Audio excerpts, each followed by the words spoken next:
scale today? Weird.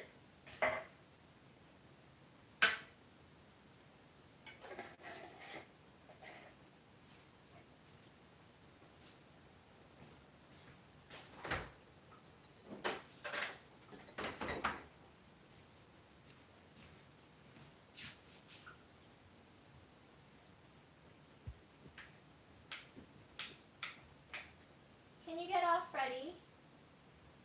Thank you, honey.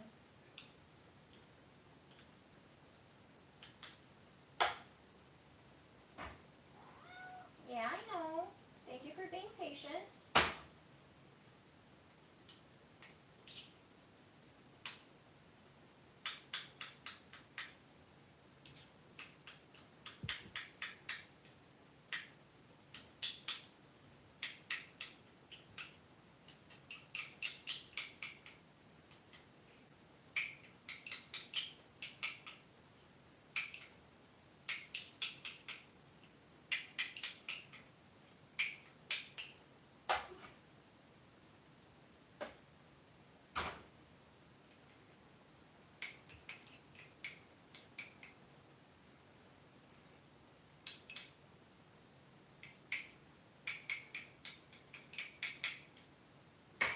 Freddie, you ready?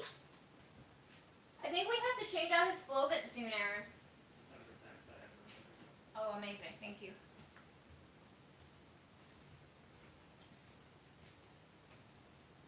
Hi, can you sit?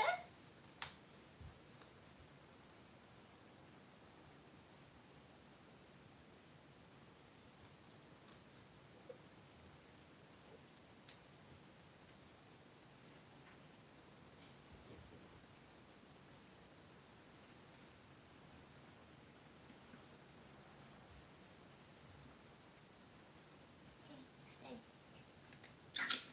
Good boy. 1, 2, 3, 4. Hey. 5. 6. 7. One more. Big one. Hey, Freddie, come here. One more, baby. One more. You gotta do a full breath.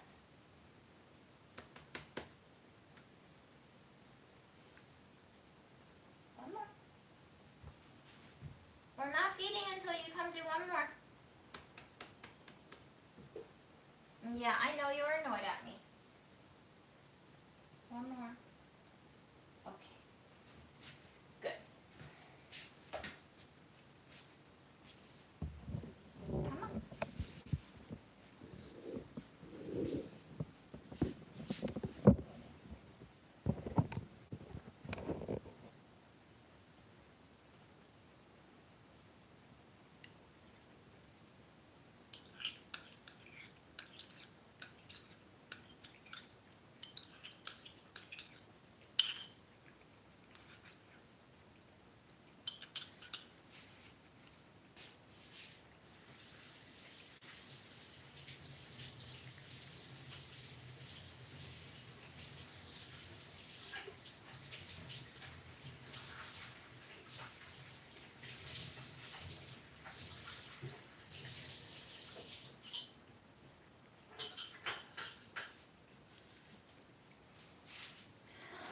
This is an arrow cap chamber.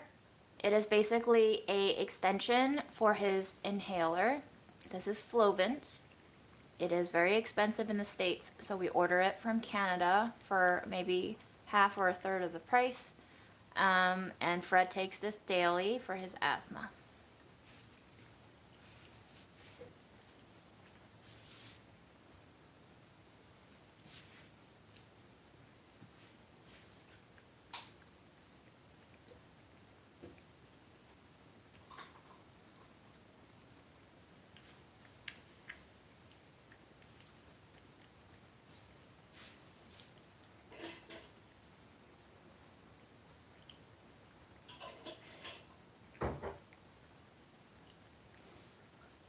Have a good meal, DZD.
Resent, when we purchased it originally, the shelter, the Puppy Kitty NYC actually paid for it. It was over $300 for one canister, and you have about 110 or 120 doses.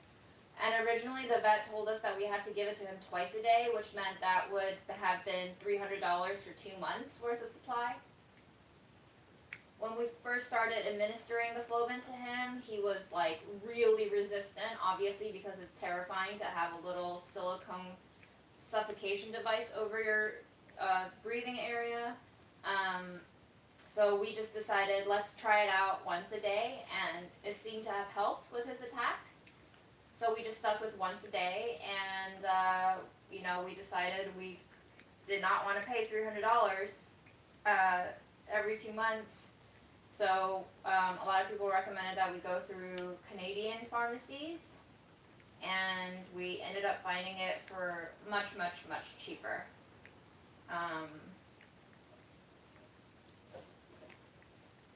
Thank you, Lindsay. Healthcare in the United States, man. It's not good for humans, and it's not good for animals.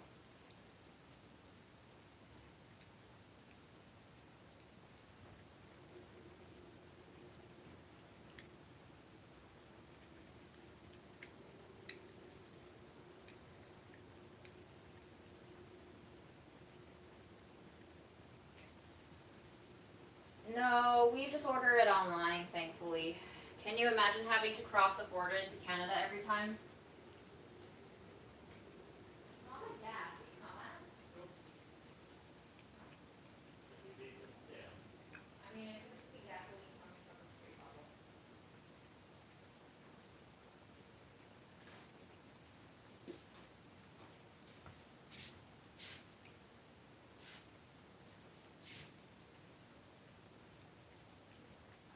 Yes, the cost of medication, the cost of healthcare here, the copay, the premiums, none of it makes sense. I don't know how anyone who makes under 6 figures can comfortably stomach any of that, and even people who make six figures might not have a great time stomaching some of the costs. I asked for 2 hormones to be added to a blood work once, and I ended up getting a bill for like $280 or $290 afterwards.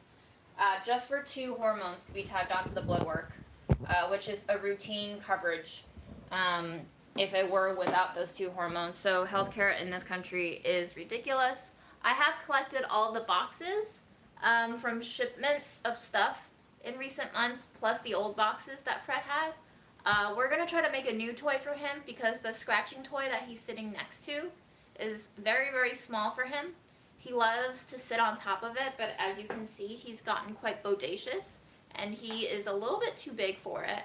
This Chewy box, he likes to sleep in sometimes, but I think I just want to, maybe combine some of these things. The cardboard stack is also getting out of control, and as you know, we have roaches, and roaches love cardboard, and I just don't want to give them any more reason to stay around here. So Fred is loving exploring it. Okay. Yep, there you go, buddy. Uh-huh. Yep, okay. Yes. Do you like that box?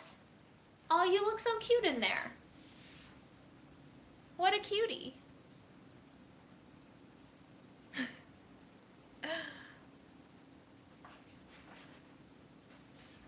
Do you want to stay in there? Do you like that one?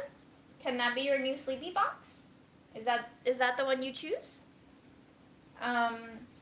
So I was thinking of taking that flat box that he pushed off to the back, and I was thinking of making that the new scratching box, and I was thinking of just doing vertical slats this time to make it easier for myself, because I tried to do circular ones last time and that took a lot of bending.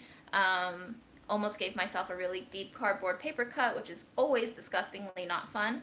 But I think that one's size is quite nice, and it's quite shallow too, so we likely will have less of a problem filling that up with cardboard without trimming it down. Fred has, I guess, chosen that box to be in, so we'll let him be for now. Let me just plug you guys in.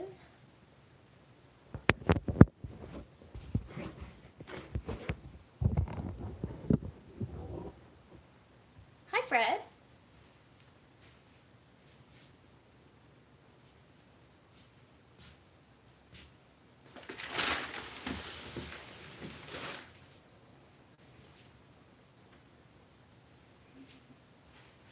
There is a disgusting amount of fur collected in the crevices of this. Gross, Fred, gross.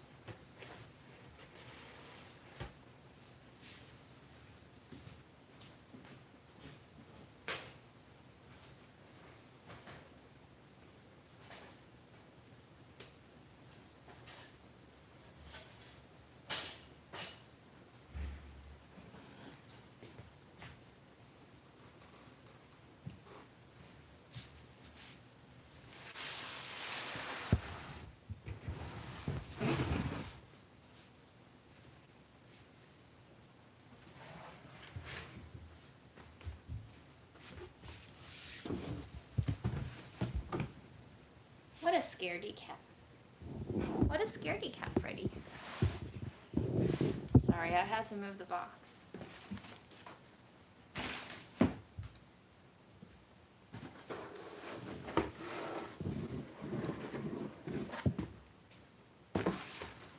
So, okay, which one do you guys think we want? We can either fill this one up, which is already cut, it's more rectangular, or we can fill this one up, which is a little bit more square. Considering that he really likes to sleep on these and he kind of curls up into a ball, I'm tempted to go with the square one, but why don't y'all vote, especially the cat owners. What do you think he would like better? Maybe for a scratching post, maybe this one would actually be better because he can like stretch out on it. I'm not sure. What do y'all think?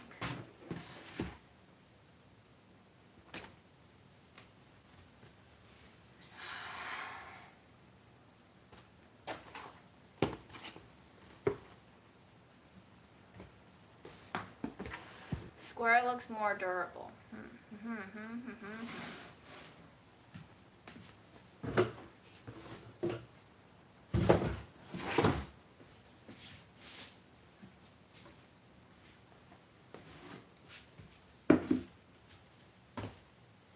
Hi, Fred. Do you want to come over here? We can play.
Freddy, can you tell me which box you'd like, hon?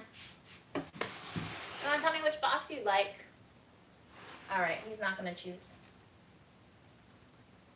We'll have to choose for him, unfortunately, or fortunately.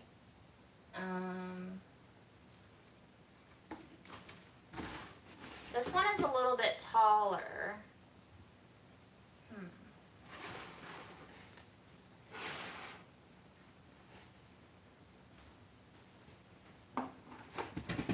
Which one, Freddy?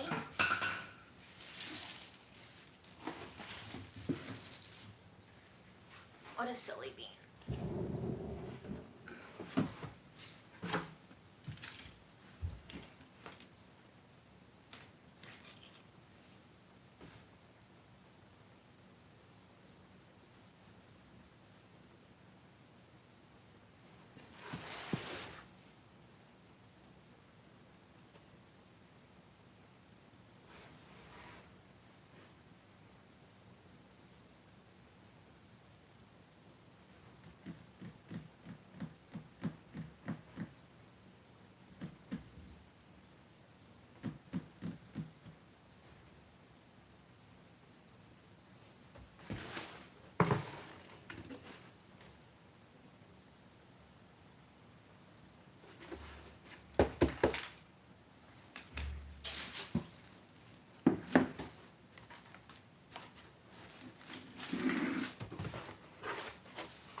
I can, Deborah, I know I've researched cat scratchers before, but like, I don't think I can, I'm not skilled enough to quite make those cat scratchers. I think the ones that cats like best are the bridgy ones or the undulating ones where they can like kind of lay out and then scratch towards themselves. But I don't think I can do that, unfortunately. I'm not skilled enough. Like the ones that I'm talking about that they seem to really like are these. They look like a little infinity sign, almost.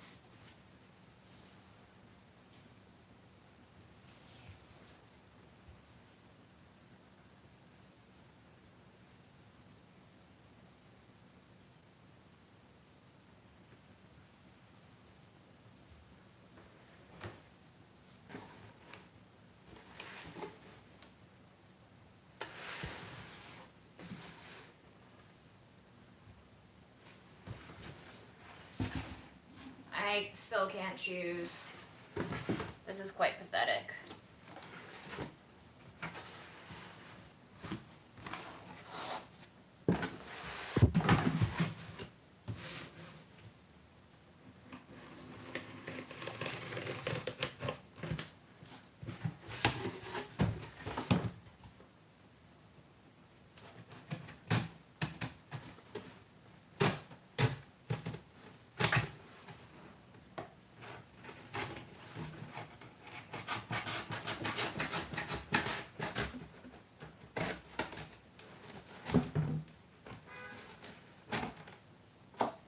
I was gonna use a X-Acto knife, but I think it's a little too dainty for this purpose. We're gonna find my box cutter.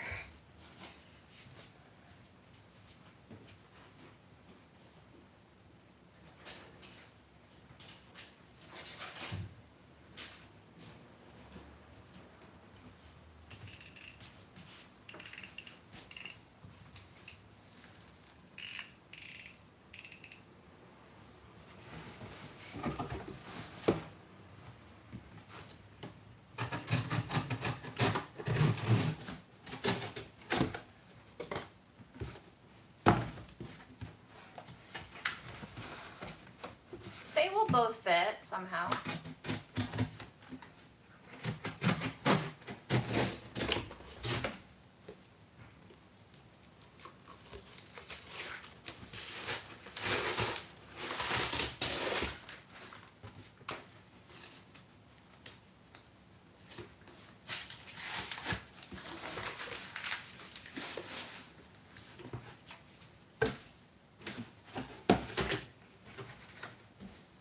Bye, Jasmine. Good luck with the animals.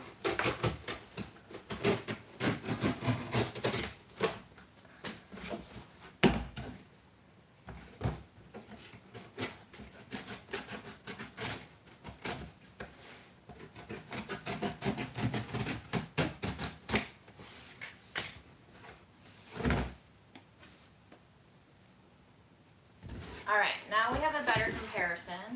Here are the shapes. And here are the depth. Almost equal. Rectangular one is a little bit shallower.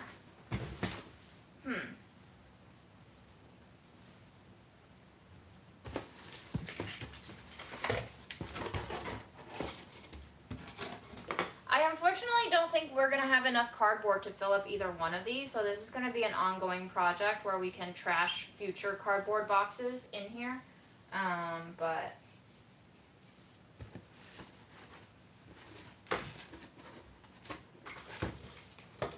I say we just go like Kill Bill style on people who still don't want to wear masks.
I think the last time I did one of these on a live, my mom texted me afterwards and she was like, I could not watch it. I thought you were going to hurt yourself the whole time.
a horizontal layout of cardboard, and it'll have these little striations, and he will like to dig his nails in between them, like this.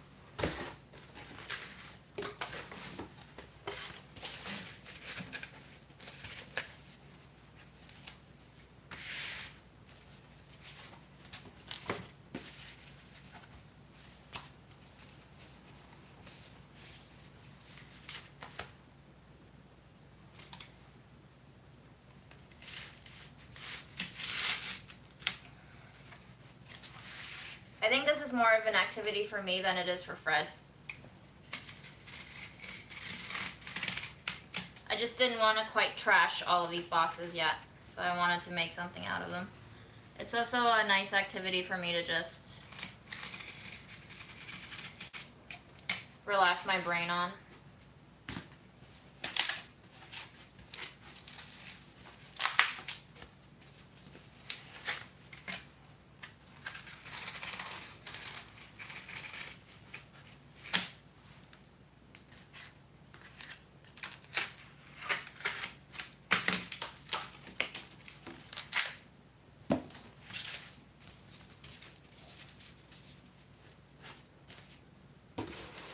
I don't know what a larger piece and a Z score.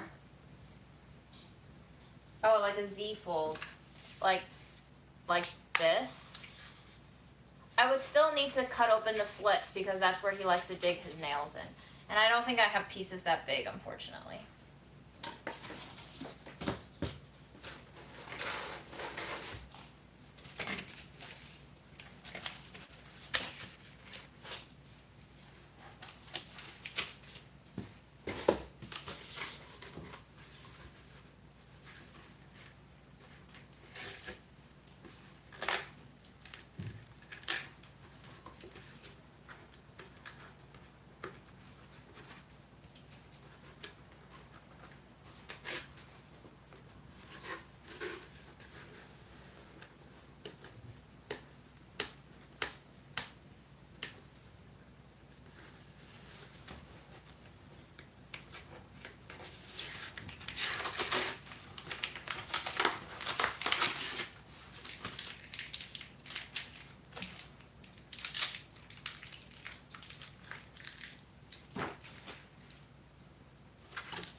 Hi, Indonesia.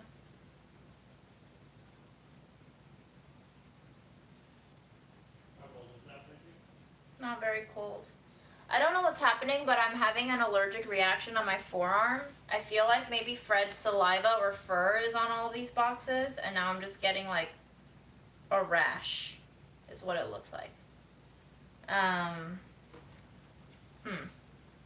Curious. Very curious.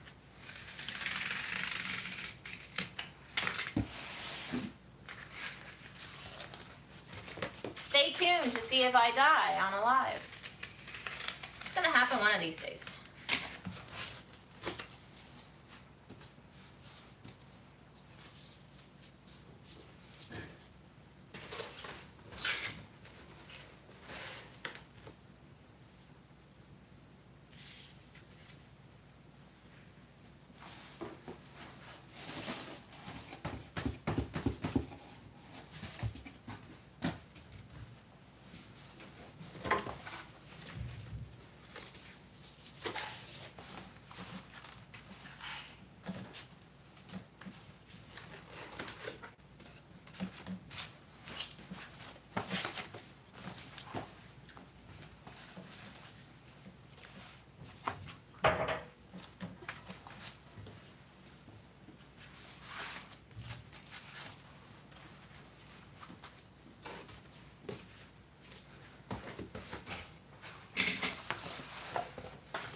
There was a person from Facebook who said they wanted it, but then he never got back in touch, so we'll see.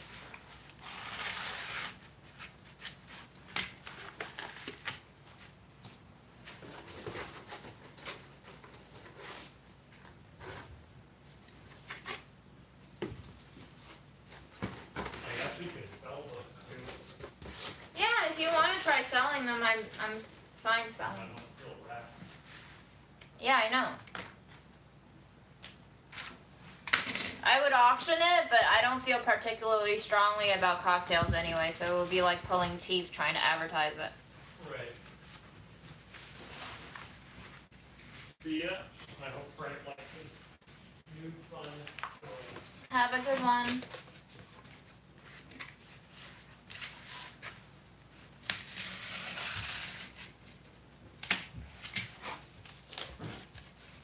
Hello, Michigan.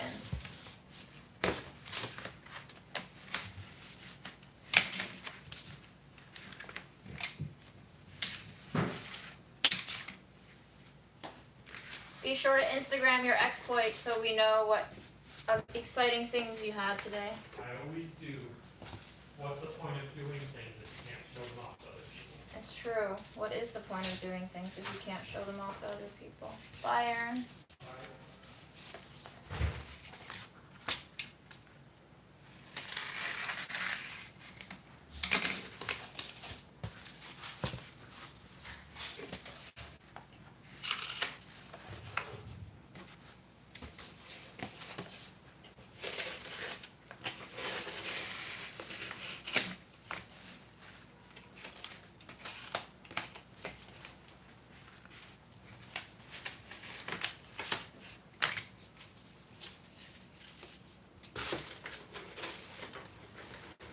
Vitamin check. Yes, my hands are dirty with cardboard right now, and I have not taken my vitamins. Thank you so much for the vitamin check. For all you folks out there who don't have dirty hand excuse, take your fucking vitamins. Thank you.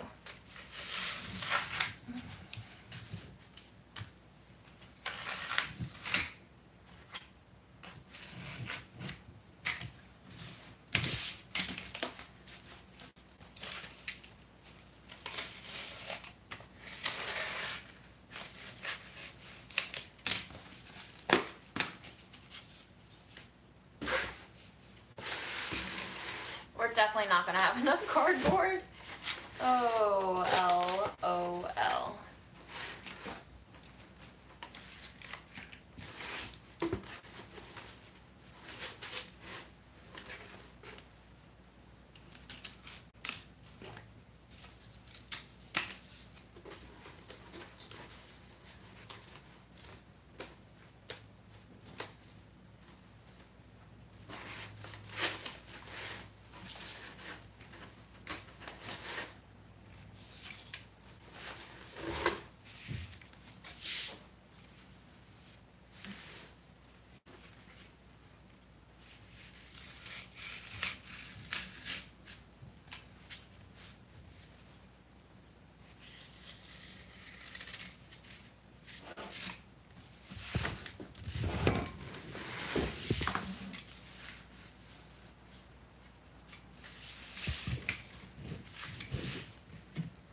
Okay, Ashley composition, don't save everything because then you'll turn into my mother.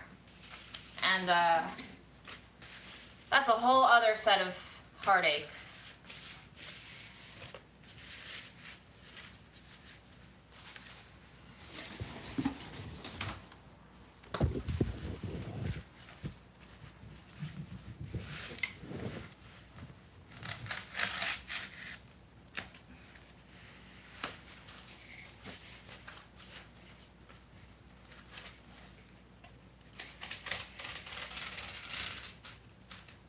The key is how to find balance in it all.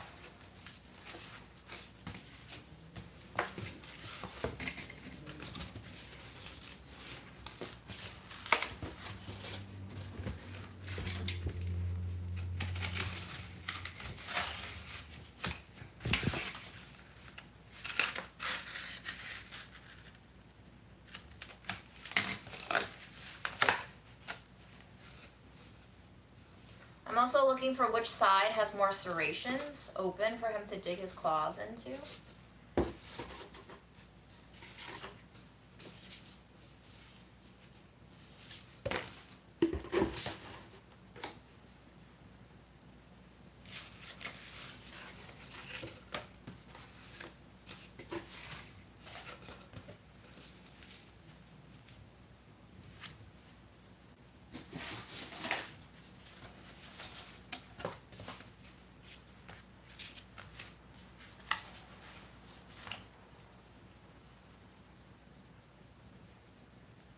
Is this still football today? Is today another football Sunday?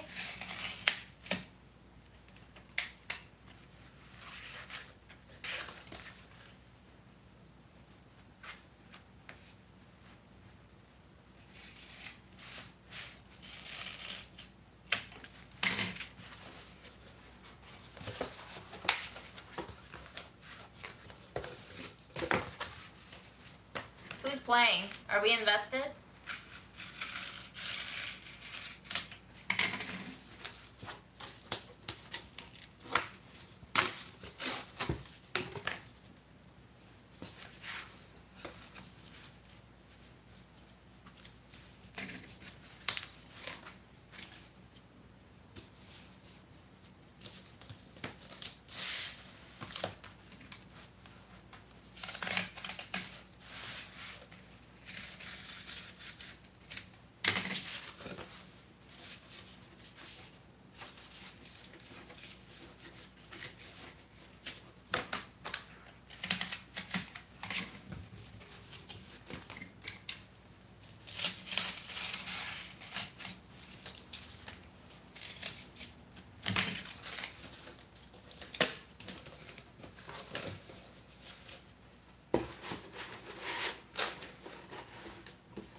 Oh my gosh, multitasking.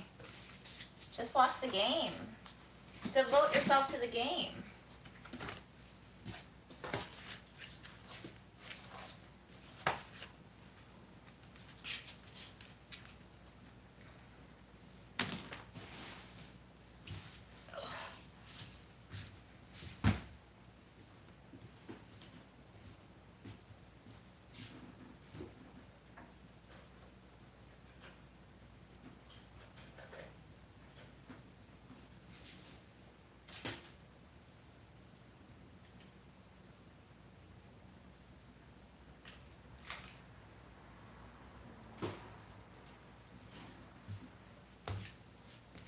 Found this mechanical pencil that still has some lead in it. I'm gonna try to use it up and then throw it out, because who uses pencil anymore?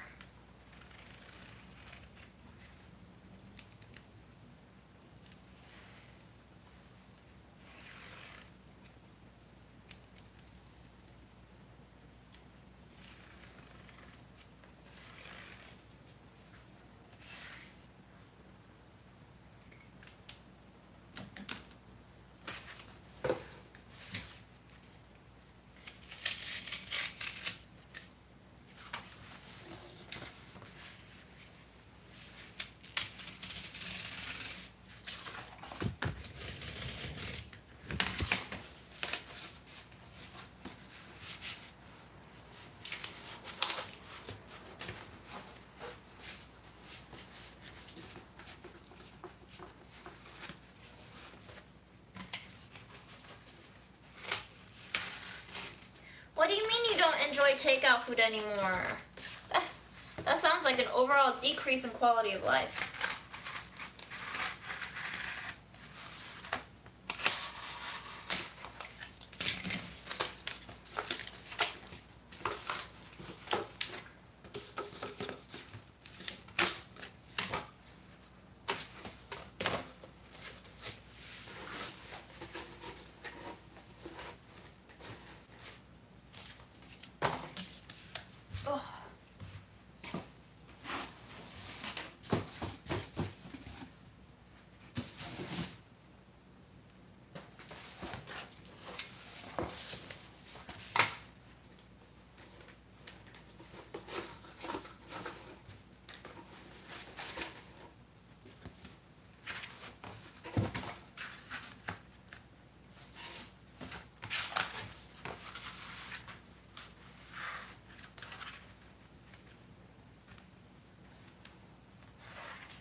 now.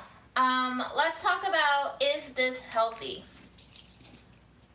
This is a question that Aaron posed to me this morning. He said to me, would you ever think about pausing the lives and taking a break from them? And I said, why? And he said, don't you think it's a little bit unhealthy to, I don't remember his words exactly, but basically be dependent on these lives? And I didn't respond because I didn't have an answer.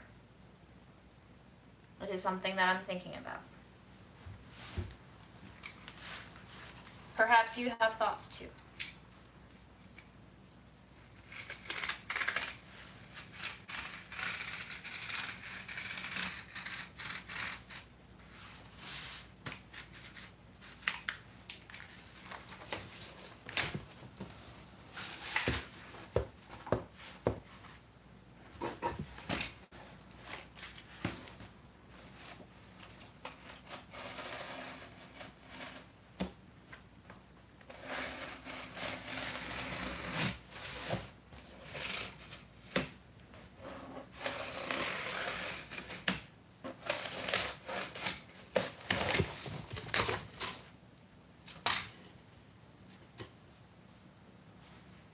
I feel like I've grown used to these lives. I guess to a certain extent, I have gotten dependent on them in some way, for sure. Is that a bad thing? I'm not sure.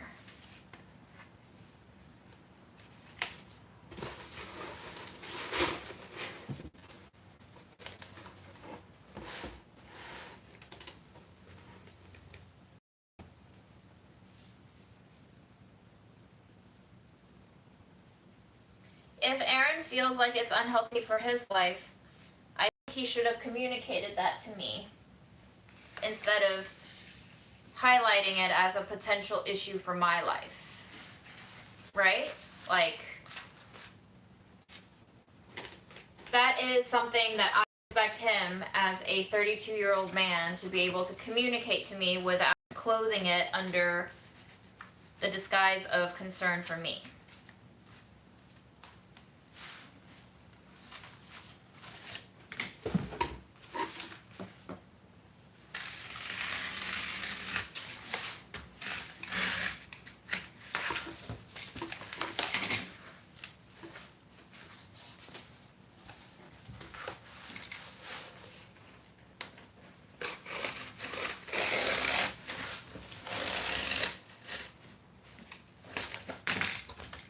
And if he were ever to say to me, hey, these lives make me uncomfortable,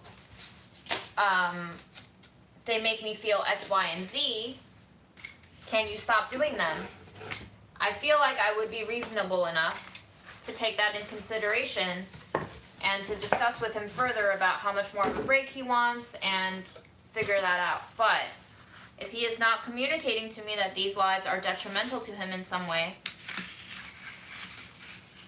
then I will continue to do what I want to do. Maybe it's selfish, but I need it to be communicated to me in not unclear, uncertain, vague terms.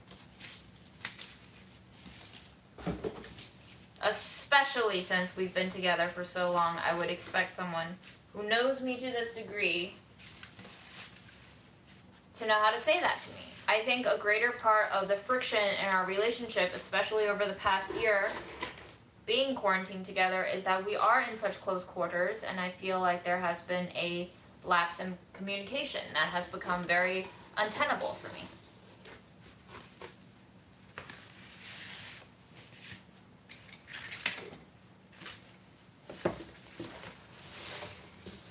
I don't want to say that he signed up for living with a content creator, because this is a very new facet of my life, and it kind of rolled out of control during the pandemic with Budget Eats. Obviously, I made videos before Budget Eats for Delish, but it was never on this scale before. So there is for sure a certain kind of heightened activity.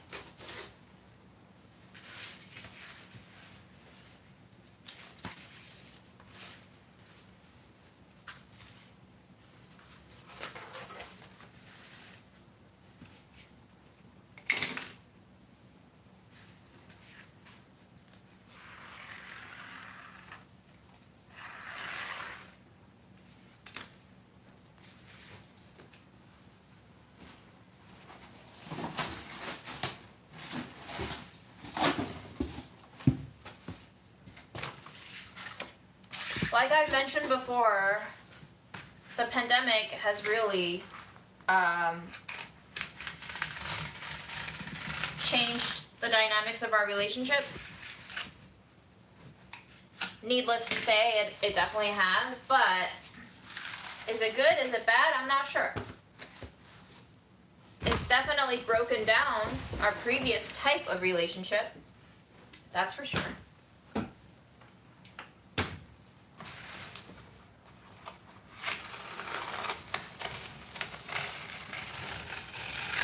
But I think it's a natural progression of just being with each other to this extent.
I think we've begun to ask a lot of questions about whether or not our behaviors are healthy. And I think that is a very complicated question to answer.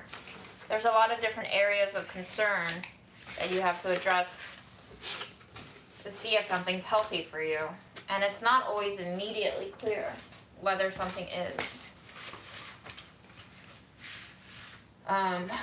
You know, like, does anybody remember when Katy Perry did that whole therapy session online and people just shat on her for it? And at the time, I didn't really pay attention to it. I just remember people did not like it. Do you guys remember that? Do you guys remember what the concern was with that? Why people were freaking out?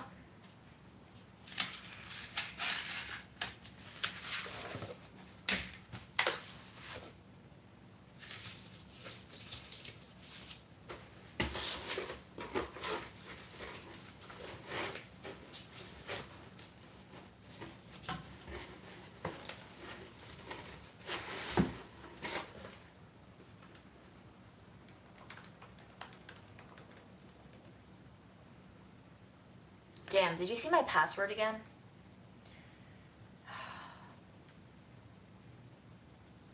I thought I was hiding it from you too.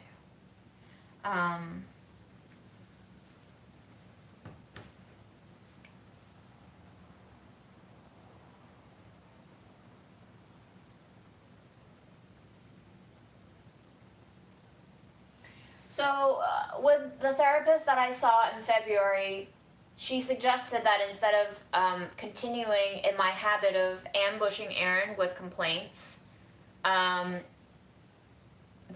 we set up a recurring weekly meeting where we talk about feedback for each other. Aaron didn't really know what to do with that because he claimed to have no feedback for me. So we stopped doing it about a few weeks before our trip to Egypt. It felt very one-sided of me trying to facilitate this conversation of feedback and him feeling like it wasn't necessary. So, on the whole, I don't think he's very willing, desirous, I don't know what you want to call it, but this kind of communication is just not his thing. So I don't know what to do for that. I can't make him talk if he has no feedback. And I think it was draining me because I felt like I wanted feedback. It wasn't coming naturally to him, and I felt like I had to work to get feedback from him, which also creates a imbalance and then makes me resent the relationship and him. more. So that was also not a healthy thing for me to engage in.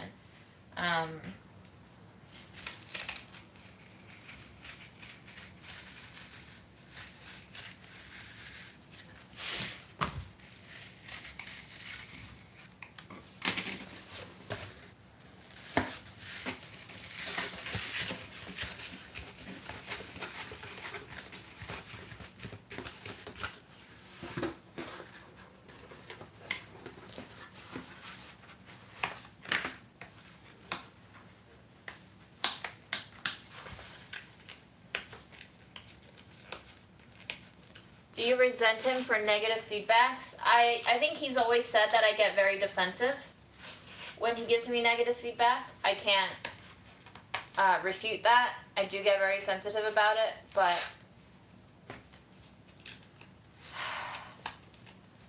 I still don't want him to stop giving me negative feedback though, you know, because feedback is feedback.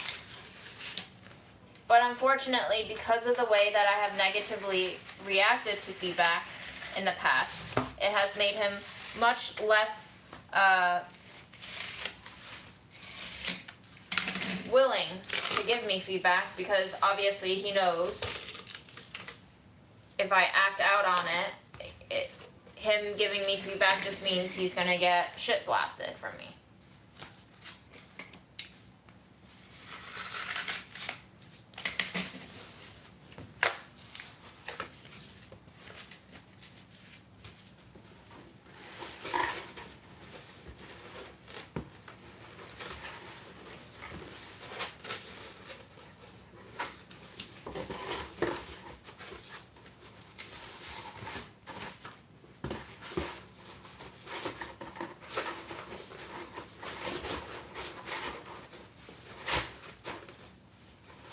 I think for sure I get defensive when I get negative feedback. It's hard not to get defensive for me.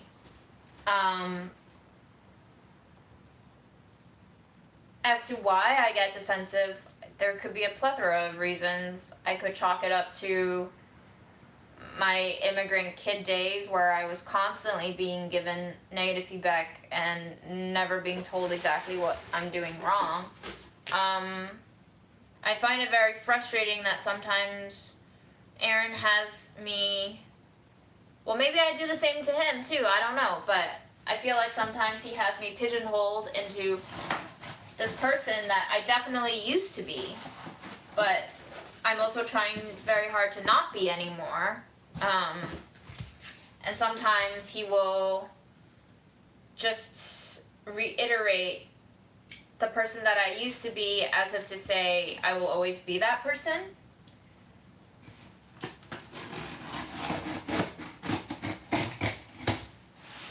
And that makes me feel like he doesn't believe I can change, which, you know, could very well be the case. Maybe he doesn't believe that I can change.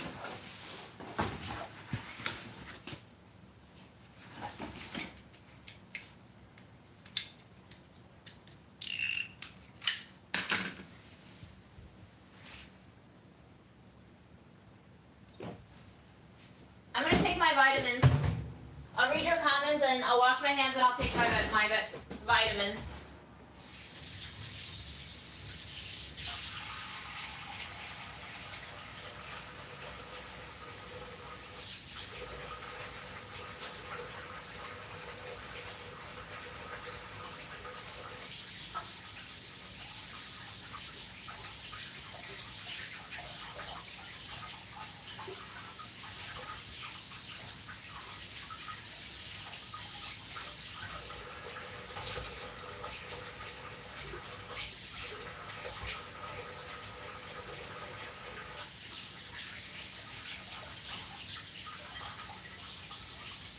Yes, for sure, I think when I react in a poor, aggressive, defensive way, that it discourages him from giving me feedback. That is for sure.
seem to want a lot of approval and feedback from Aaron. That's a lot of pressure. Yeah. You're right. You are right.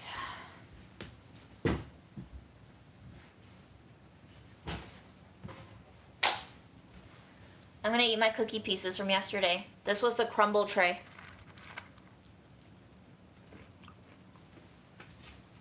Let's eat it with some yogurt.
Actually, I never flipped out in the weekly meetings.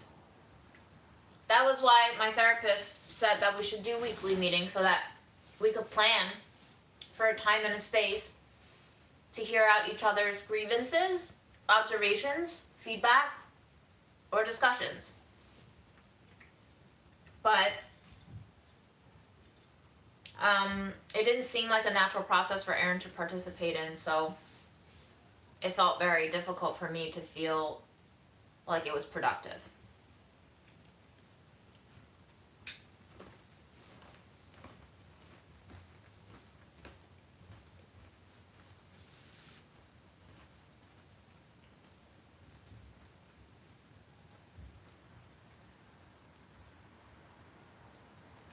Hi, Sweden. How do we pronounce your name, Sweden?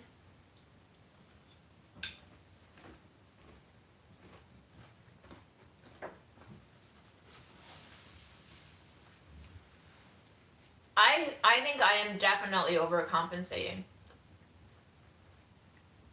I almost feel like there's no question about that.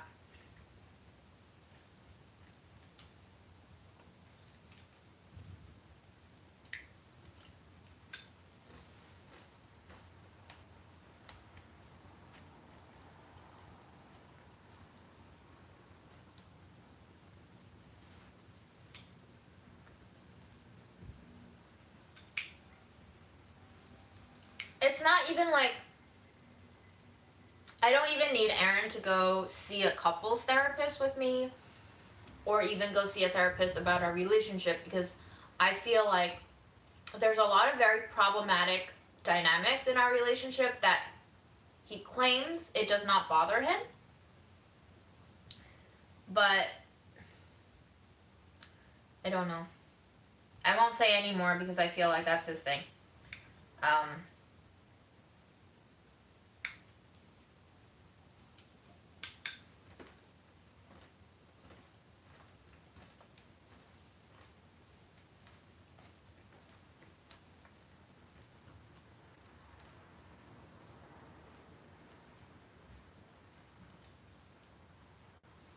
Kathy has a couple of questions for me.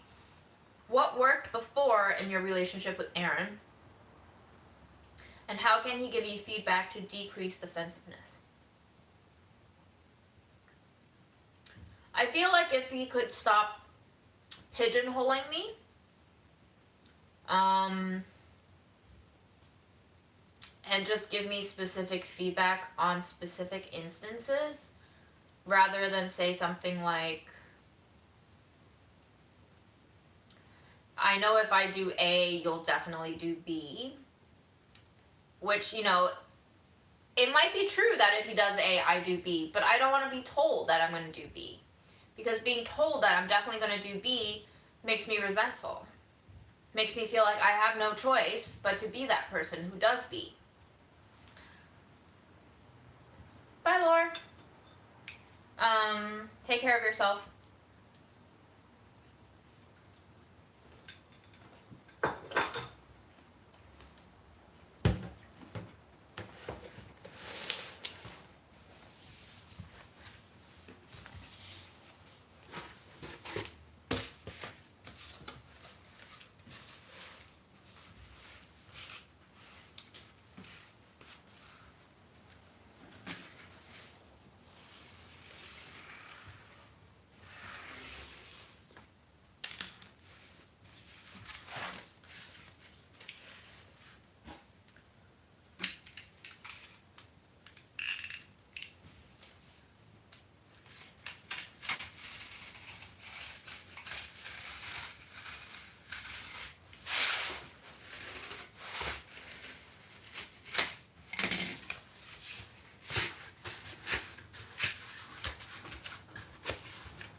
Why don't you have a discussion about what you each expect from the other?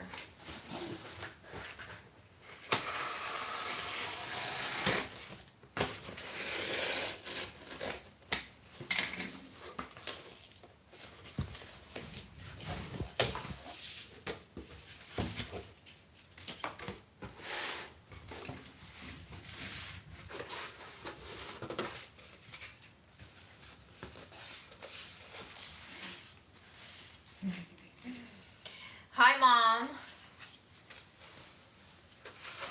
I love it. I feel like people always tell me that when they watch these lives, their relatives will catch them watching the lives, and they'll say hi to me, even though they don't know me.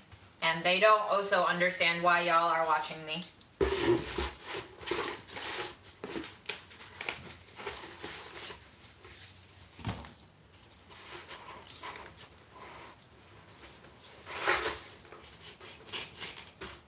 I think, Kara, you are right. I think that is what I've come to understand. And it does make me sad a little bit.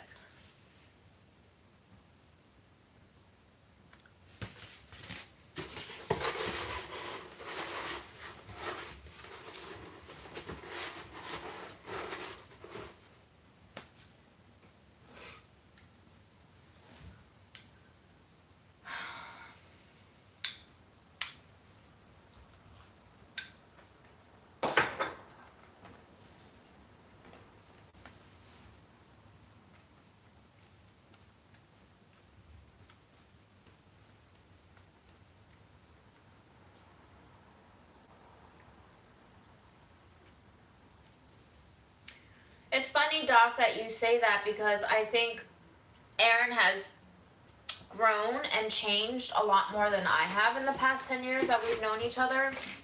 As a person, I've remained fairly stagnant. I have been always stubborn and resistant to change. So if there's anyone who's not been able to change in the relationship, it's definitely me.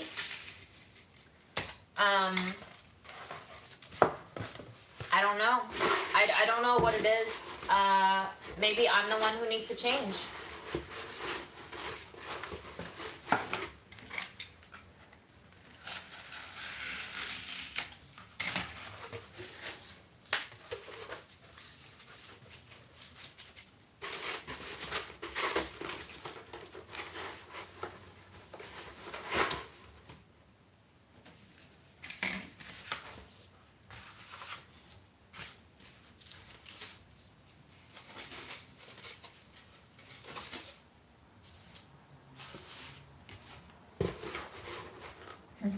Are you your mother? am I my mother? Maybe. My life seems to echo a lot of hers.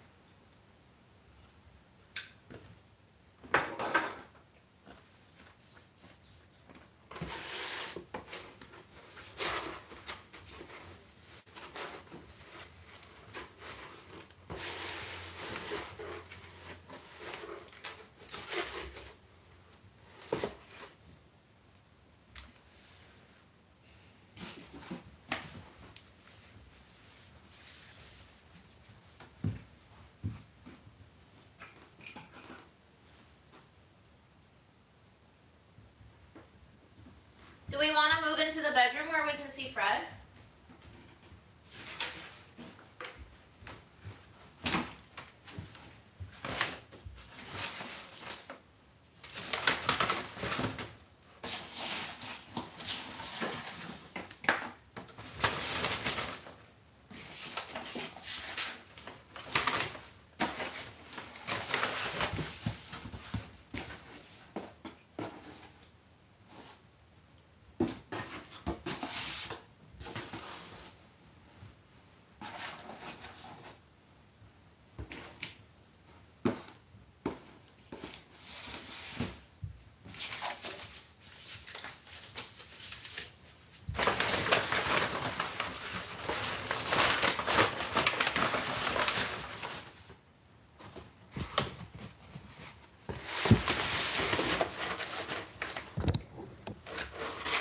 We're like a third of the way through, I think.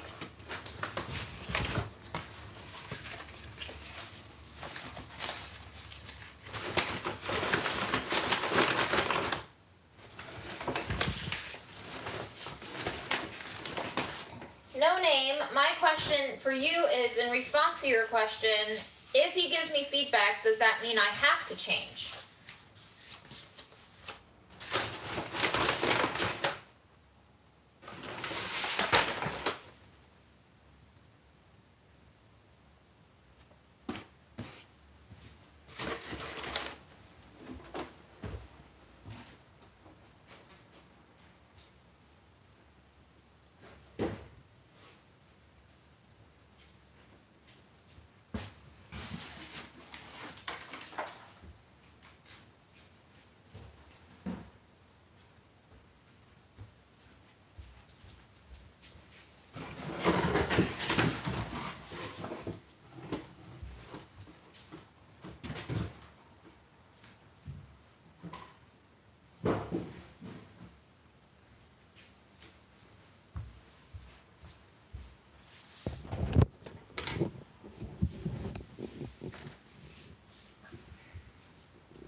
Hi, Fred. We just want to see you. Is that okay?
Bye, Lindsay.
You can change your personality using if-so statements. Interesting. Is there an example?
I don't think it's hard to change the dynamics of a relationship from being a couple to just friends, because our relationship has not really taken the traditional trajectory anyway.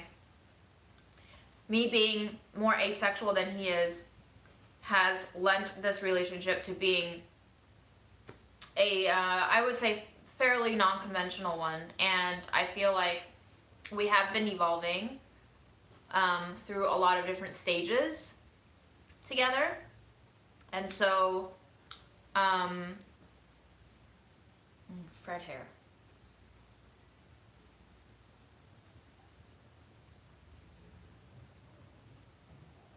Aaron and I have both acknowledged before, even before this year, that our relationship has been changing. So I don't think it's as drastic of a change as you might be imagining.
Bye, have a safe drive home. Maybe we'll still be live by the time you make it home. Hey, no. No.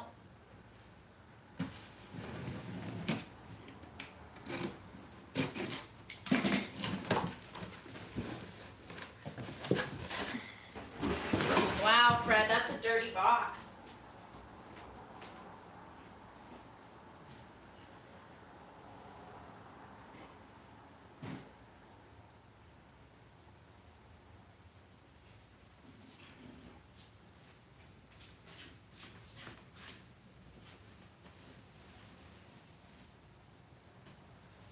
your whiskers, your nails, your fur. It's a whole Fred collection.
That is a very interesting food pairing, Ashley.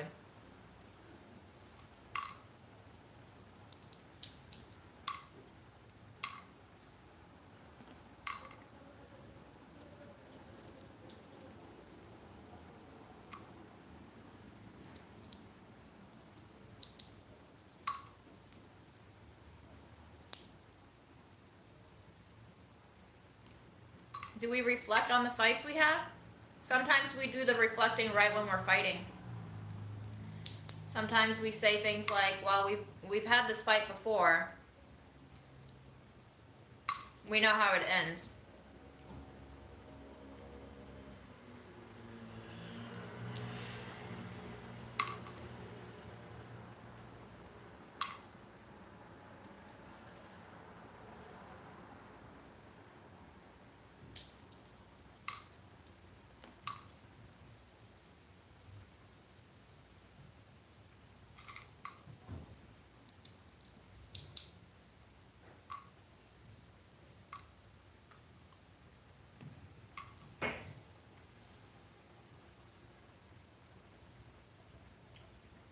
Do I feel heard and listened to by Aaron? Sometimes.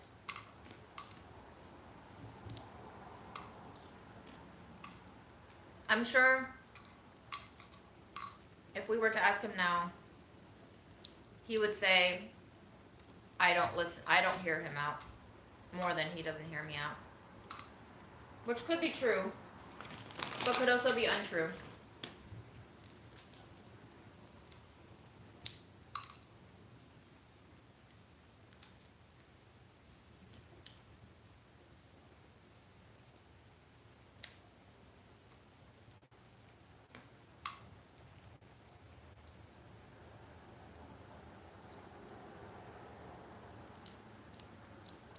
Excuse me, are you wiping your butt on my sheet? Wow, did y'all just see that?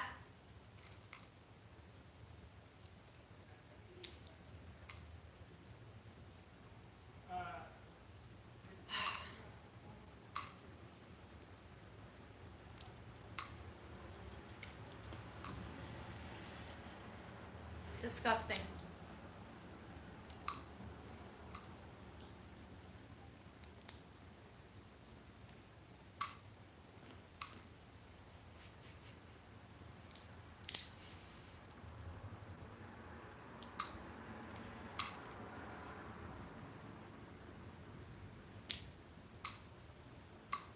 Alright, what else should we talk about then? I'm probably going to smush that blanket up to my face tonight.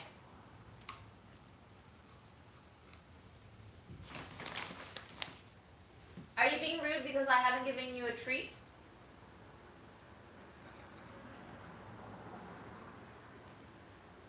Yeah, Fred. Always leave it to him to be succinct about how he feels about things.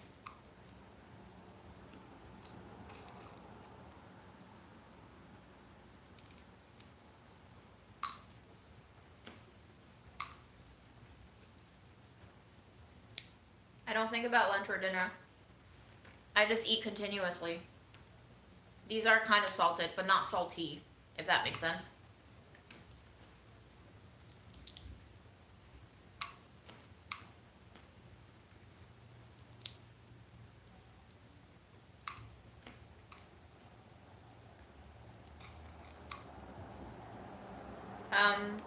Yes, I am still working for Delish.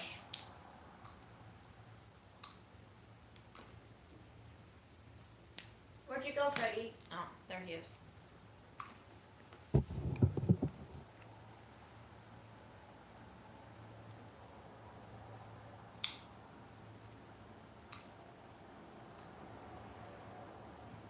I think I am definitely guilty of treating people I'm less close to better than I treat my loved ones, for sure.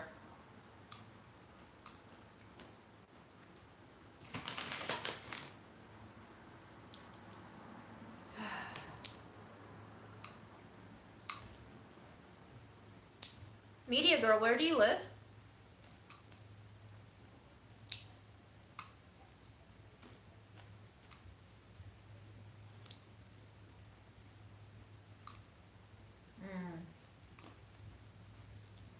St. Nicholas.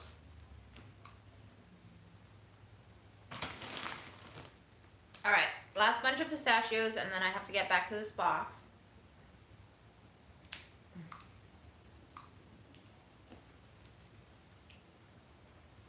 Oh my gosh. Selling Sunset. Are you going to start with season 1? Because I just jumped straight into season 4.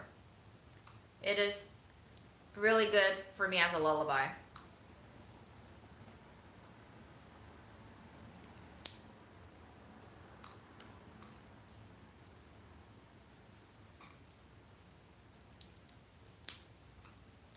Aaron brought these pistachios back for me from Turkey.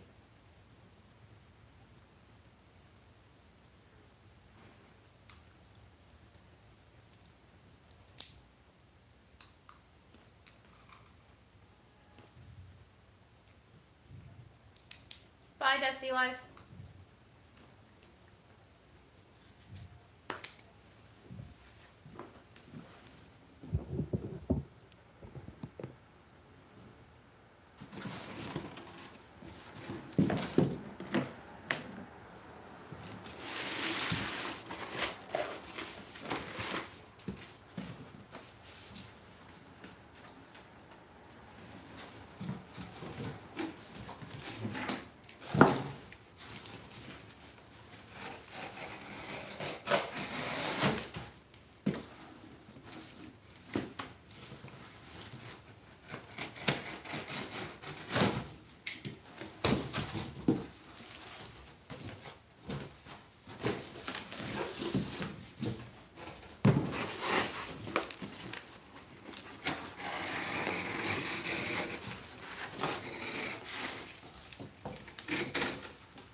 The funny thing about that show is they don't ever show you how they do their jobs. Like, you know, showing the same fucking house to 80,000 people, some of whom are flaky. But maybe it's different with the luxury market. I don't know.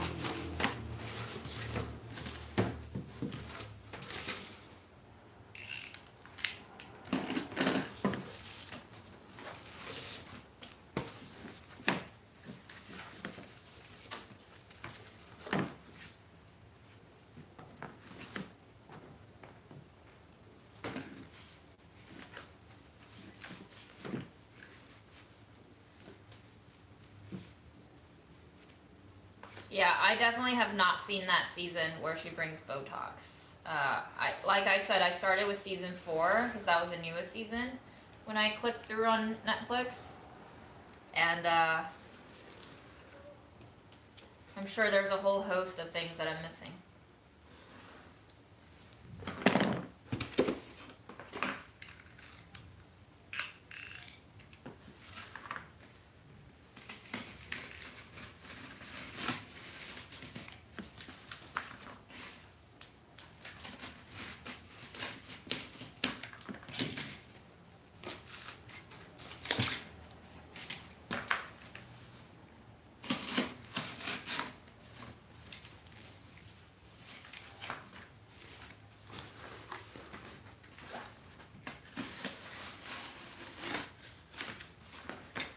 Freddie, that's not even a box anymore. That's not even a box anymore.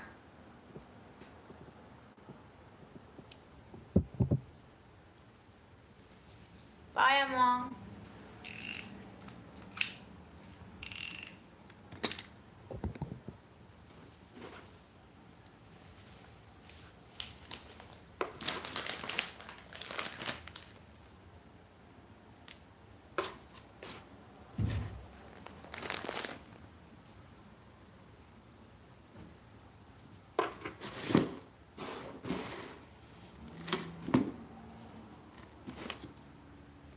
Would I get a second cat? Probably not in a small New York City apartment. But I think I will if Aaron and I do end up living separately. Because I think Aaron is intending on taking Fred with him.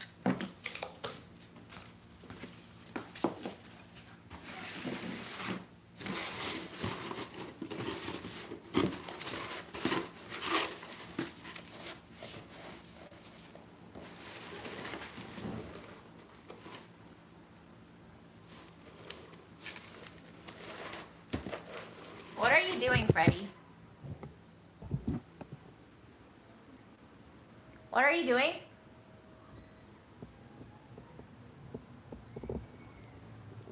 Not sure what he's doing.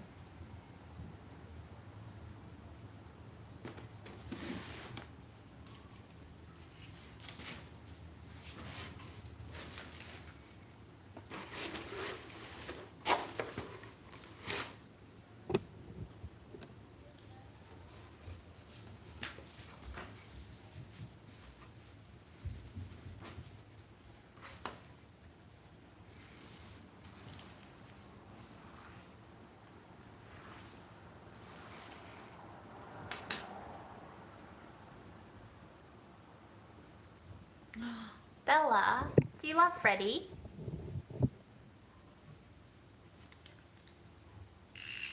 Don't come near me, Fred. This is sharp. It's dangerous. No pouncing. It's dangerous.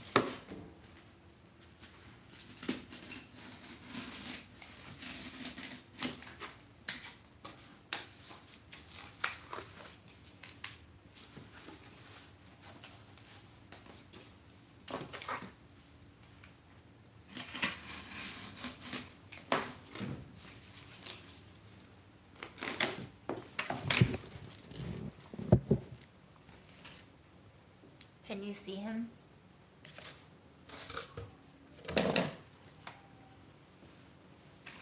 He's hiding right there. That little tuft.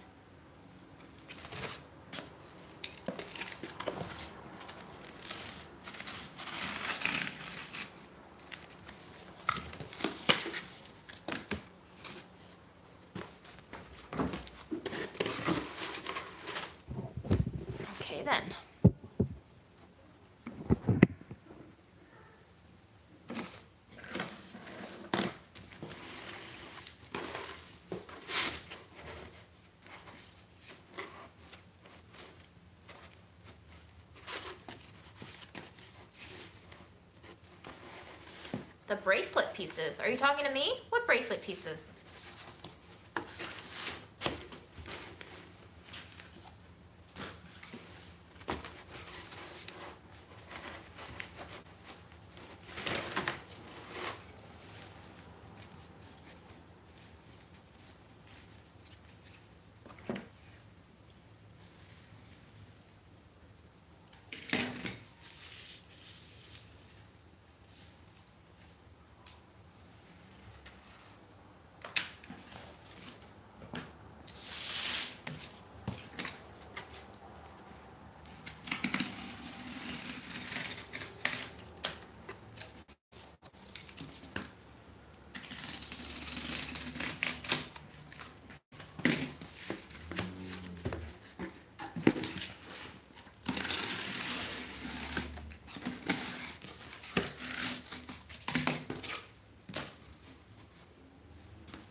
What's the best way to bang out a paper?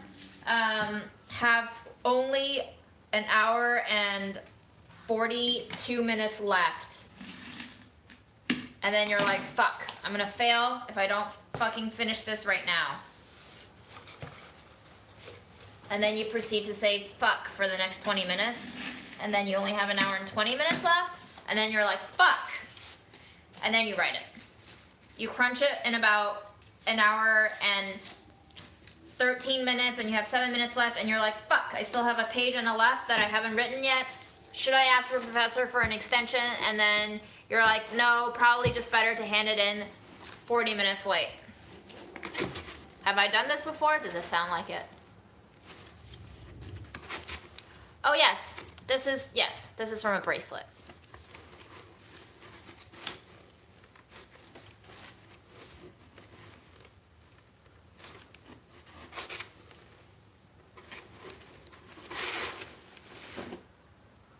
You are correct.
There's no way, there's no possible world in which I finished college having written a paper more than a day before it was due.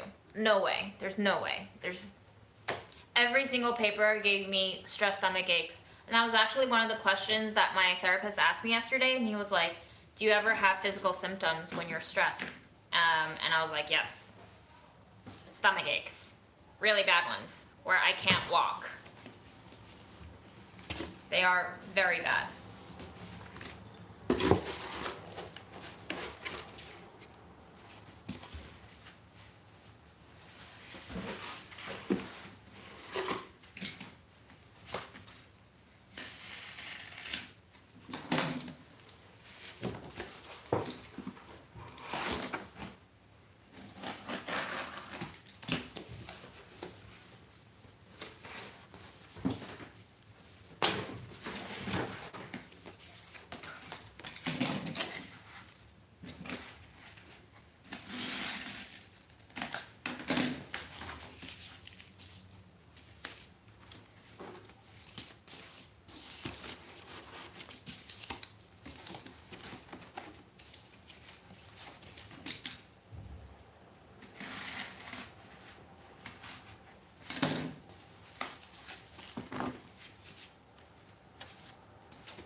my gosh, Cheaty. That show. That show is so fun.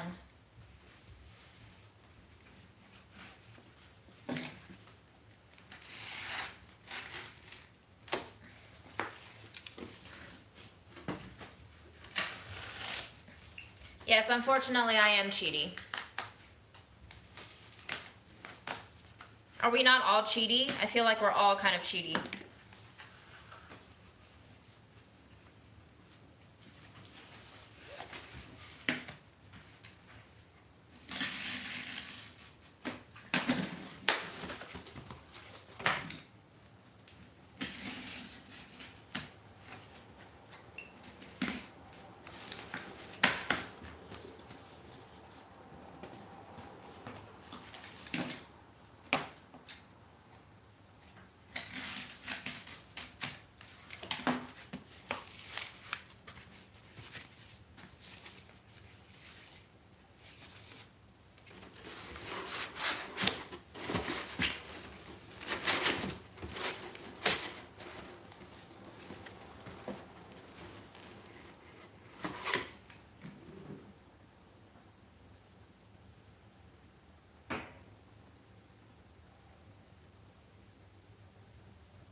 Lentils are beans, legumes.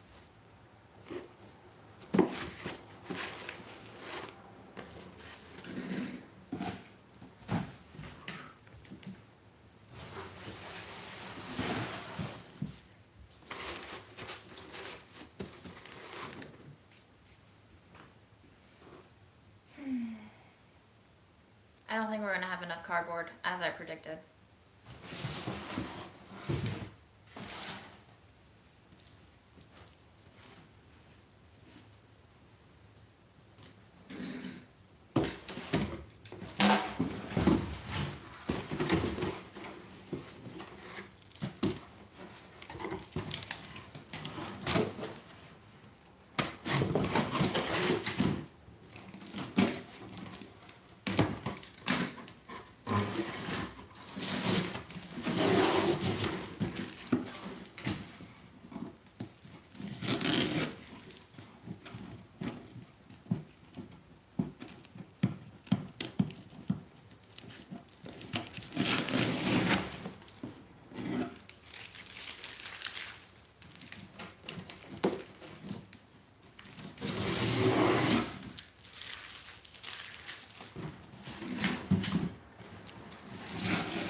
I won't forget that you scooted your butthole right there.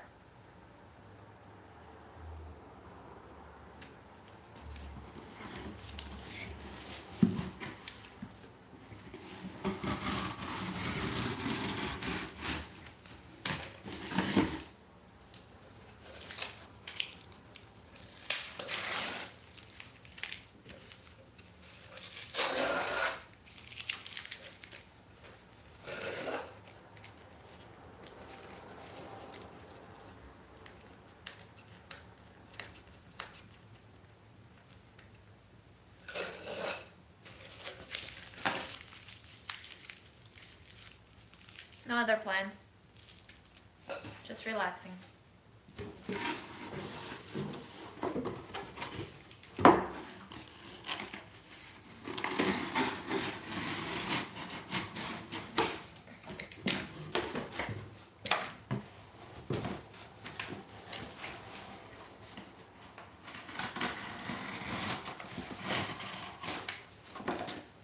Plans are for those who are sick of living. Slap that on a t-shirt. Actually, is it already on a t-shirt? I feel like it's gotta be already on a t-shirt.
Please consider finding someone with cultural competence, sensitivity to Asian culture. Interesting. Do you think for my case, someone with sensitivity and competence when it comes to Asian culture backgrounds will particularly help? Like, with all the issues or with one particular issue? I have not thought about my condition being particularly affected by my Asian background, but I mean, I guess that's always good for someone to have a background in that.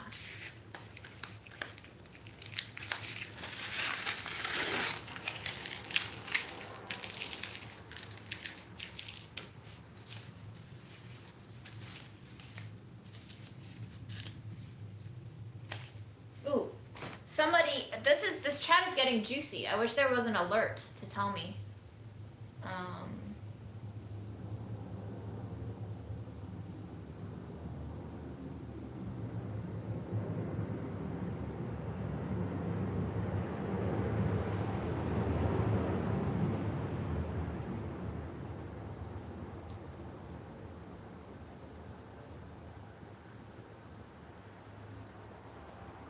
Is it unhealthy to live stream every day? Right, that was the question that I was asking. I definitely look at a menu for more than 10 minutes, for sure.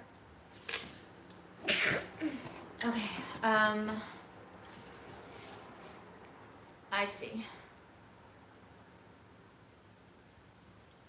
Just because something is live streamed does not mean it's not directed or edited in any way. True. Camera can always be moved or misdirected. True.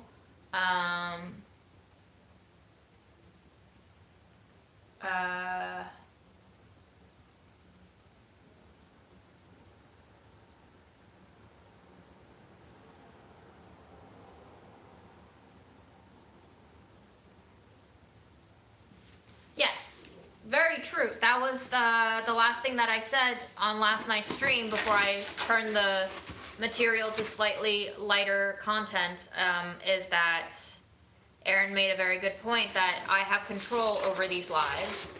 I can always direct it towards a favorable angle for my self-presentation, and that was something that, you know, he wanted me to be aware of, and I don't disagree. That is for sure a big appeal of doing these lives, is I get to be the only one talking and the only one presenting, and I can shape myself and twist my perception with way more dexterity than I would be afforded otherwise. Yes, absolutely.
I think the older we get, the more we realize there are no reliable narrators in life. You just choose which unreliable narrator you trust the most. Sometimes you end up trusting narrators more than the narrators trust themselves.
If the live disconnects for no reason, it's probably because my cell phone ran out of battery.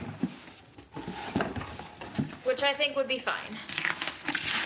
It probably will mean that I have streamed long enough.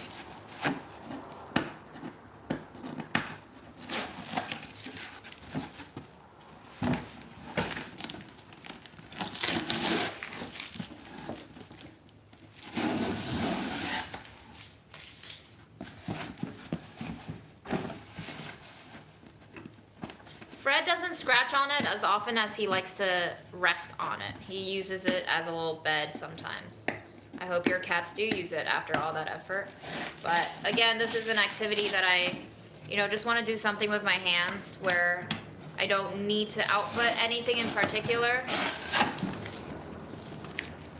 It's almost like a form of exposure therapy for myself to get used to the idea that I don't always have to have a preconceived notion of what the outcome would be, and to just do things that might seem useless, purposeless, a waste of time, if you will.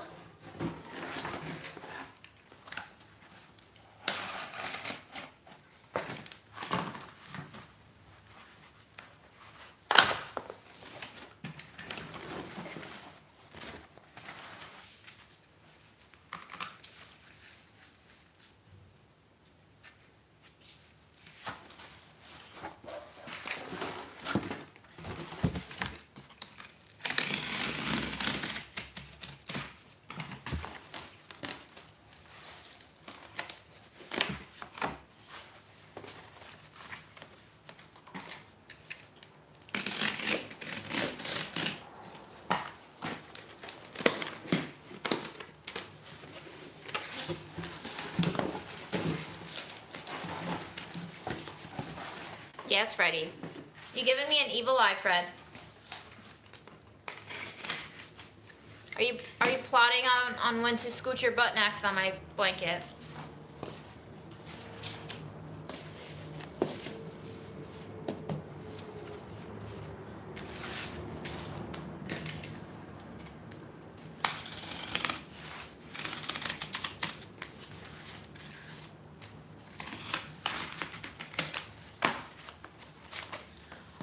I would hope that I don't direct my lives too much. One, if you trust me as a narrator, my purpose for these lives is to make some self-discoveries. Two, if you don't trust me as a narrator and you consider me to be unreliable and biased, which of course I am, even to upkeep the illusion and the facade that I am open to change, it will have become a necessary part of these lives for them to not be completely under my control in order to uphold this holographic June who claims she wants to change. Is that enough mind games for you yet?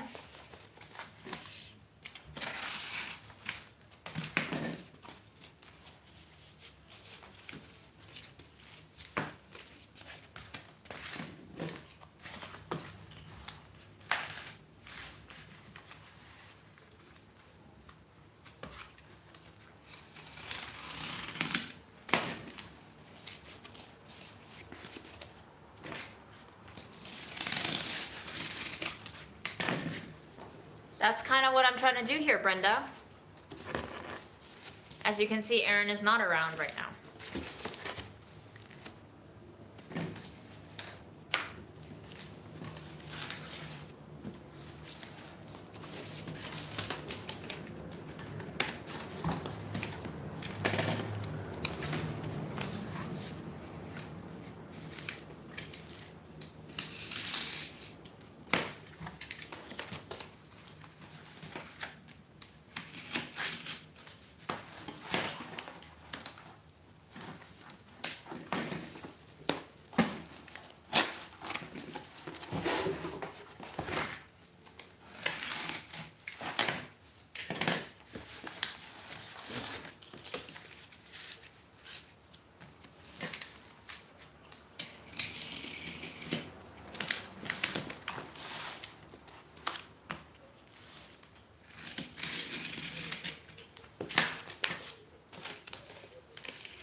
Media girl, I think you're right. That is what I intend for them to be anyway. Although sometimes, as it is now, I am not really procrastinating on anything except life, and I'm just doing things that seem rather aimless.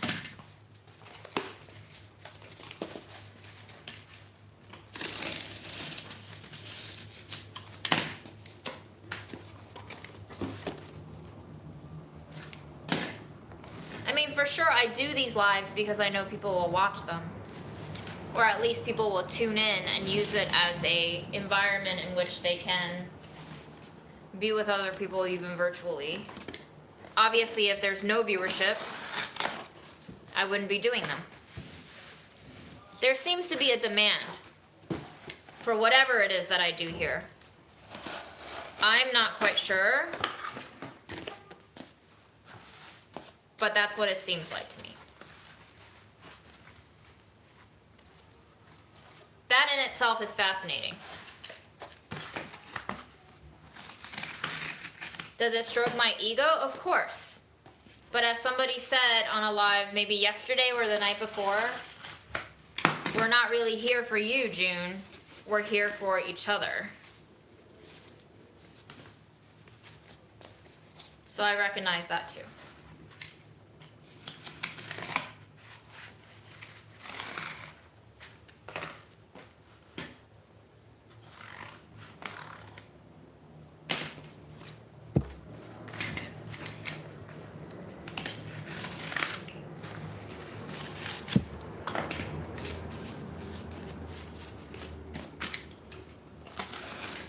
I mean, for Fred too, obviously. Who wouldn't be here for Fred? We do have those like, can you not show Fred eating anymore comments? I don't know where those people came from, obviously. It's very strange to me.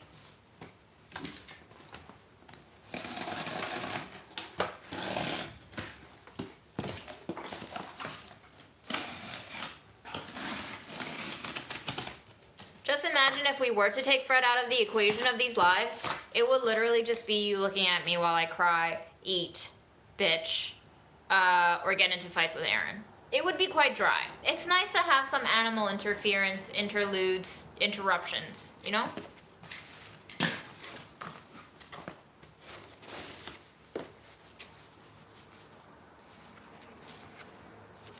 Yes. I think I am looking for someone to hold me accountable. But for what, though? What am I looking to be held accountable for?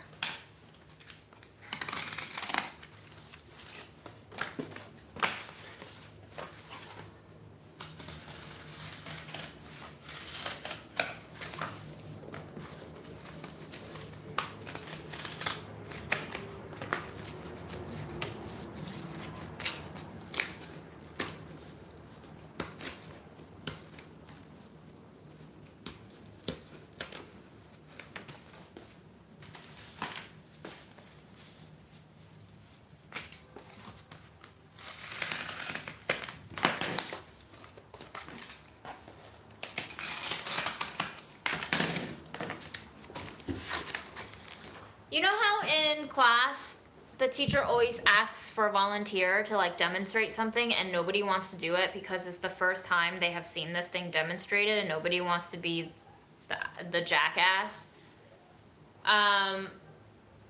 Maybe I'm giving myself too much credit here, but I've always thought of these lives as like a way to just volunteer to be nobody's and everybody's jackass in a way. Even when you witness me doing uncomfortable things like getting into fights with Aaron and being on the wrong side of things, like that in a way is a demonstration, I guess of who not to be. And then I also learned from that experience, you know, the volunteer always learns firsthand what not to do again. So although nobody wants to be the jackass, it is at the end of the day still a learning experience for everyone, especially if you have more stakes in it.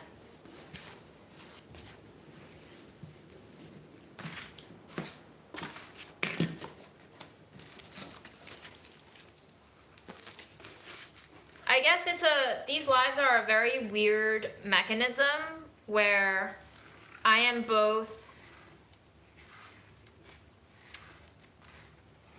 I don't know, I guess I am both strengthening my concept of self while being self-effacing.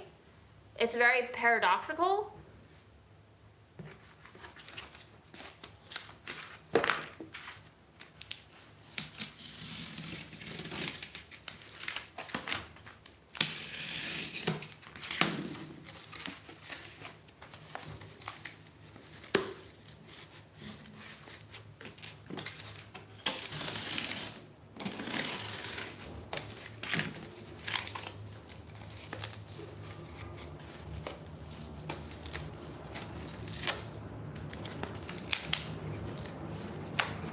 Kathy, I think so. Yes. Very much.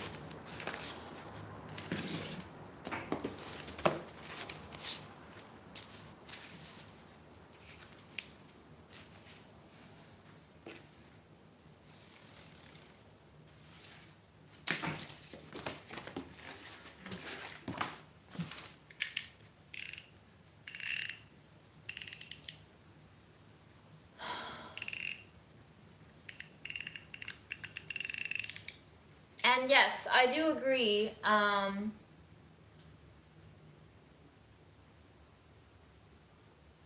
What is this? Yes. So Susanna said, I think it's more nuanced than this is being good and this is being wrong.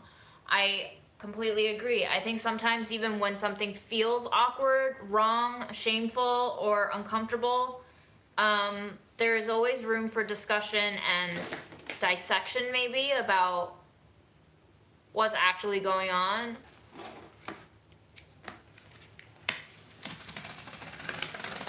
I think that dissection is what I'm personally seeking out of these.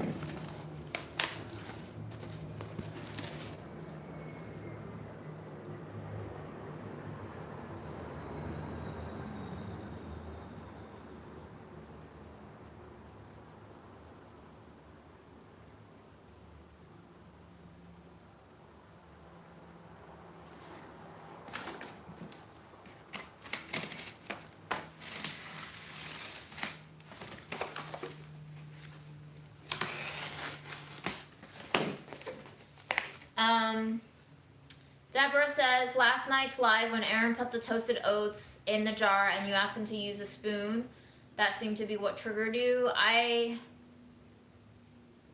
think that was the moment at which I decided I didn't want to be in the kitchen with him anymore because I didn't want to see oats falling all over the counter. That would indeed trigger me even more, so I just decided to remove myself from the situation. Whether or not I was successful, probably not. You saw how I went down.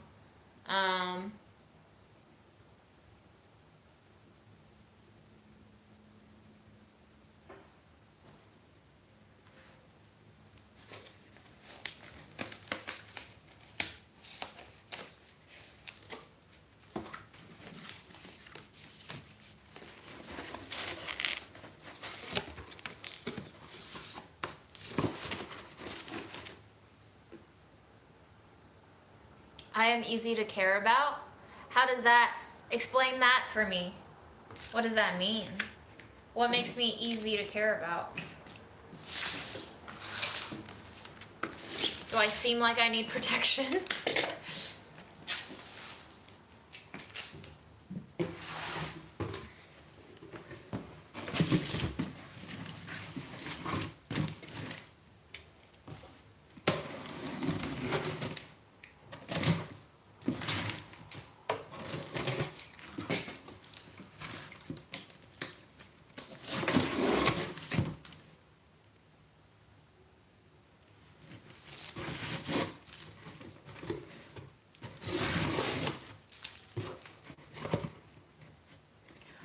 Kathy, I think if that is the case, then I can't deal with that anymore. I am 32. I can't keep playing mind games. I can't keep reading people's thoughts. I need them to say them out loud to me. Especially after Mom died. That was a catalyst for me in which I realized you need to verbalize everything. And maybe this is because I'm angry at Mom for not verbalizing shit to me. For not telling me how much pain she was in, both physically, mentally, emotionally. There was just no communication. And what I need going forward in my life, in order to be able to take care of myself the best, is to be with people who can verbalize what they need from me. I can't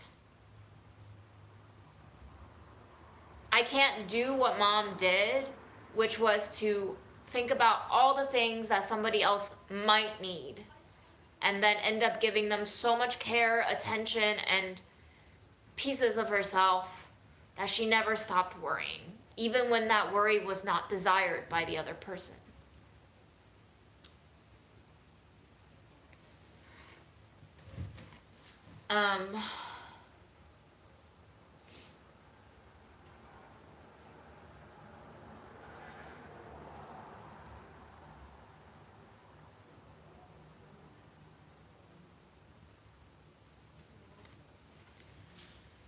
Have a good laundry time.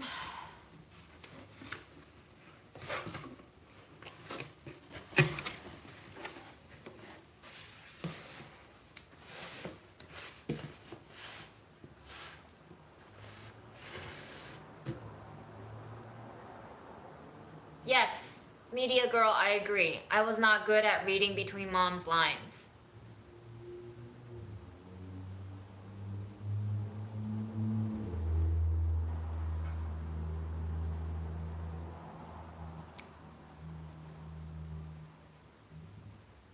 I think I was not good at reading between Mom's lines because I was being selfish and I didn't want to read between the lines because I knew what that would entail for me subconsciously if I were to understand all of her between the lines meanings. So it was simply easier to ignore Mom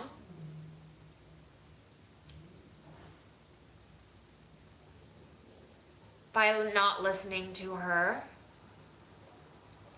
in the way that she was able to communicate with me. I think this is a very Chinese thing to do too. People use a lot of euphemisms. People are very indirect. People do a lot of hinting at. And people don't tell you what they actually want from you because that is considered courtesy from a Chinese perspective. That is something that I've always struggled with, coming from the Chinese perspective. That is something that I've learned to hate and resent in my adulthood as a Chinese American, as an Americanized Chinese person.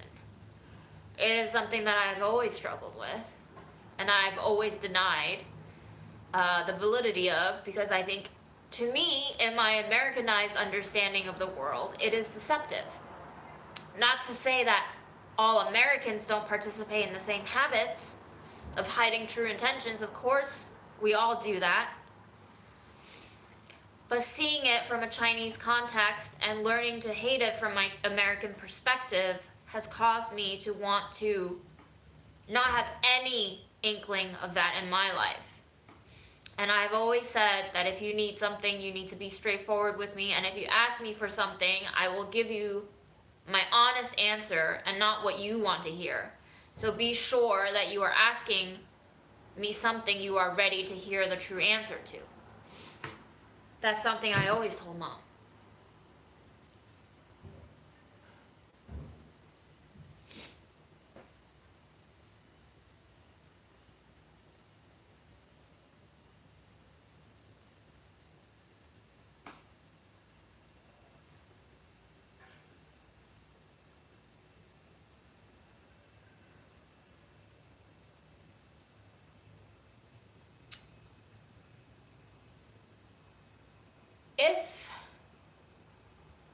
If, and this is coming from my personal experience, My mom always said that she's wanted to be my friend on top of being my mom. She didn't want to just be my mom. She wanted to get along with me.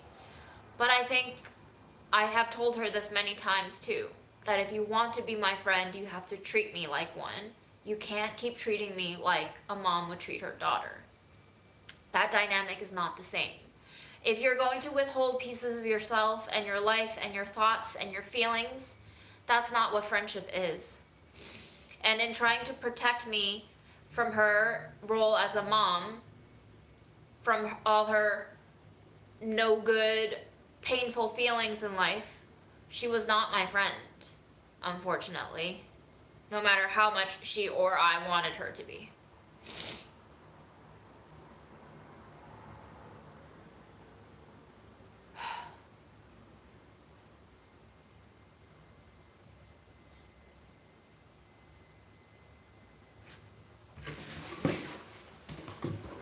I think my mom was also, yes, to Peter's point, very prideful in a certain respect.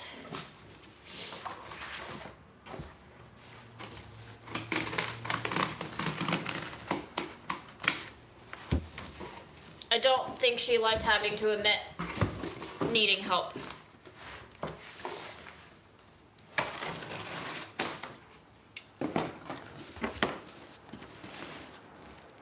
Who does, though? Who wants to feel insufficient?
I'm curious, how many therapists watch this live?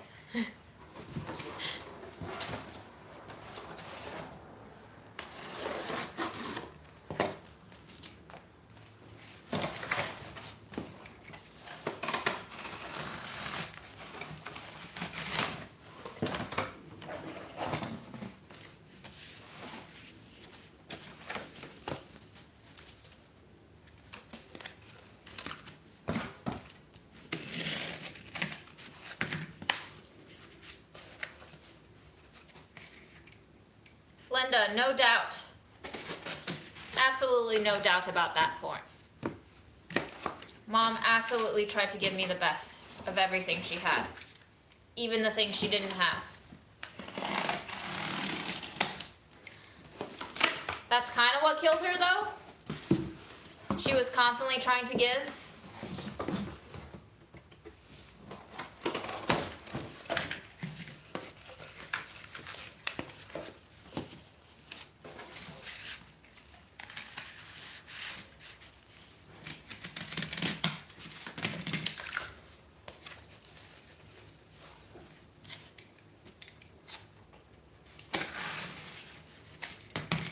Diana.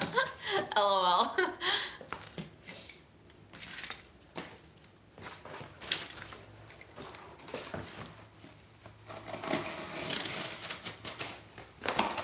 Do I at all intrigue any therapists who might be in the audience?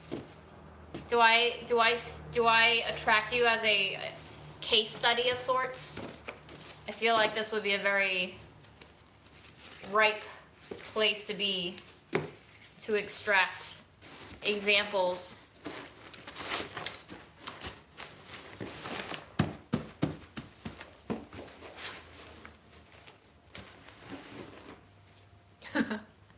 Dominic, LOL.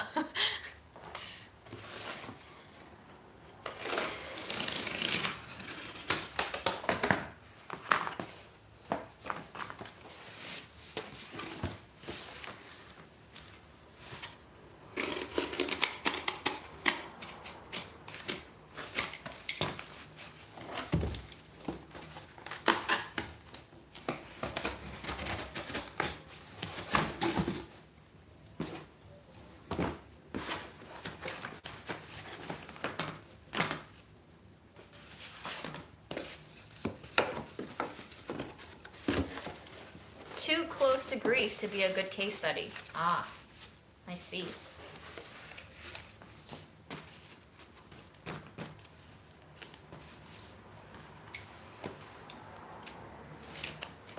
No need to rewatch it, Media Girl. It was just a lot of drama.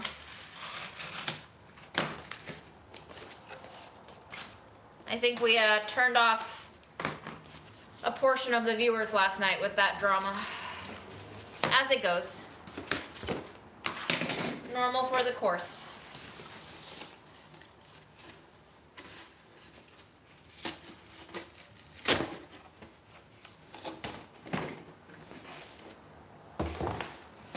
Yes, it was very triggering for some. For surezies.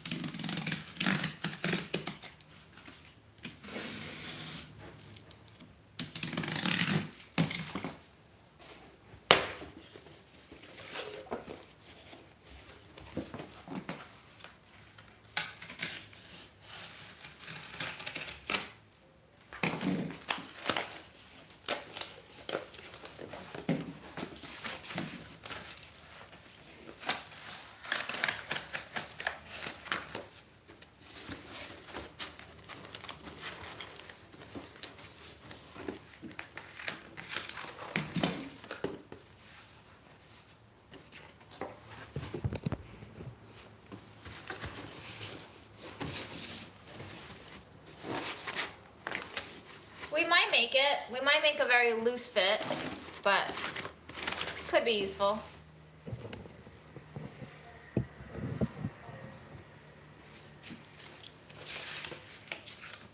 I don't know. I feel like we would need twice as much as I have, but it's fine. We'll just make do. Can't always have what you need.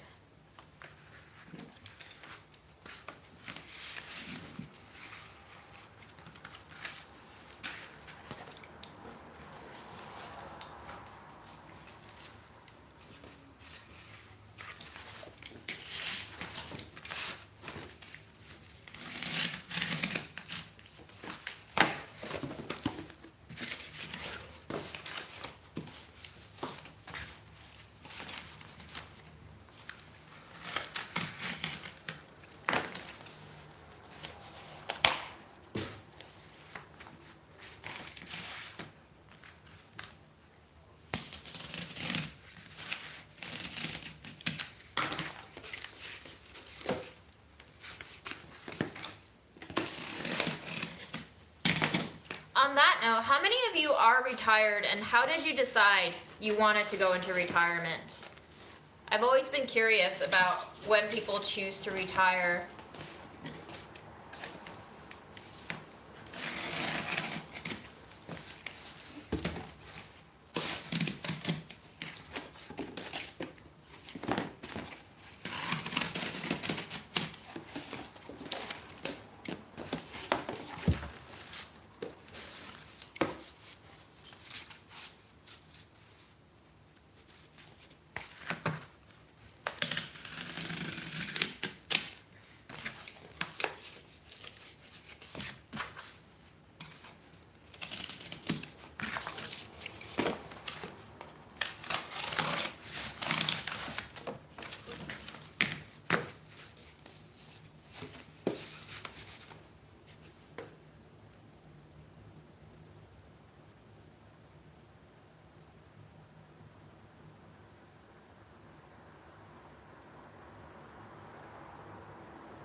Oh God, Jasmine. I'm sorry.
clean up a little bit. I have one more box to go, but I want to have a snack break.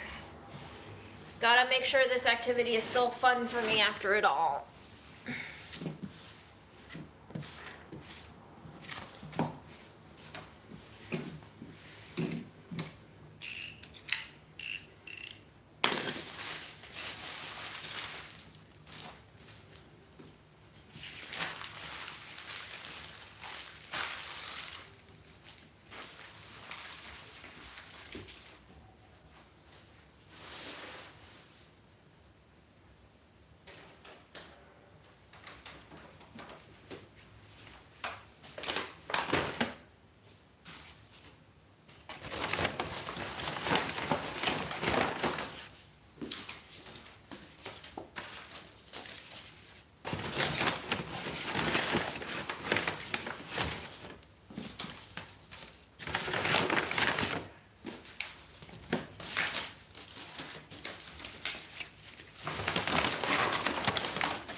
Going for a pee break, you should too.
Ready? I brought a snack for you too.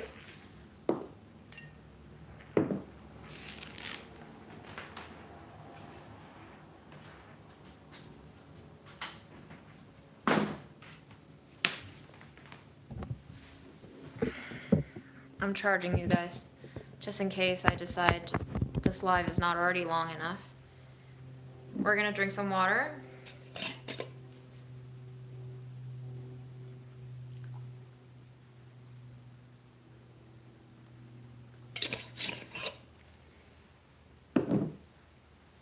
I'm gonna continue eating my pistachios, but if you guys eat something else, you should let us know.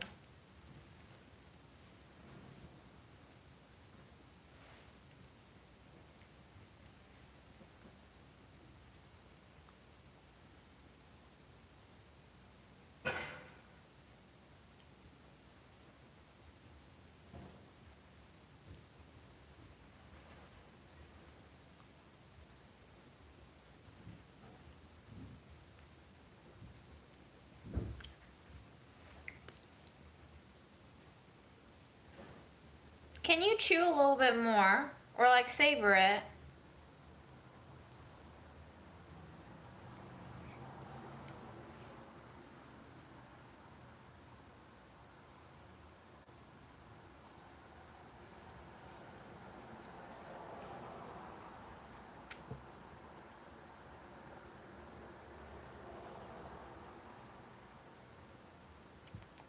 Would you kiss me?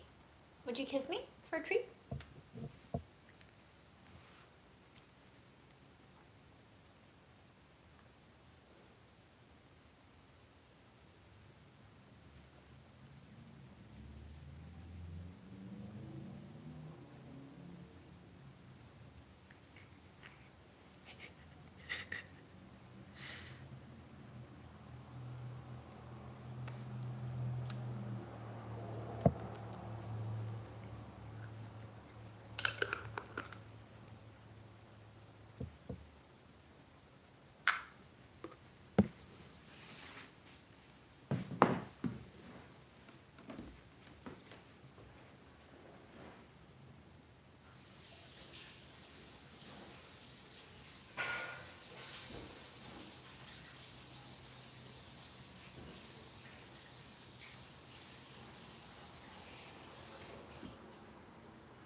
How sad would I be if I had to leave this guy? Him and his little scoochy butts.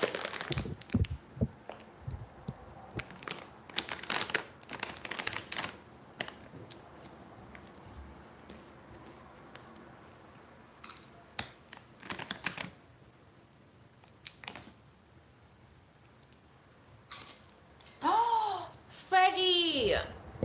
You did not! You did not just spill all the shells. Oh, Fred.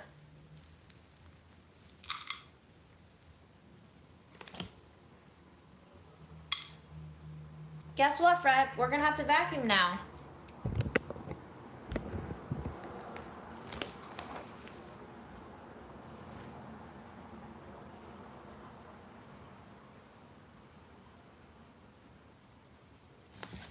You're a little monster today.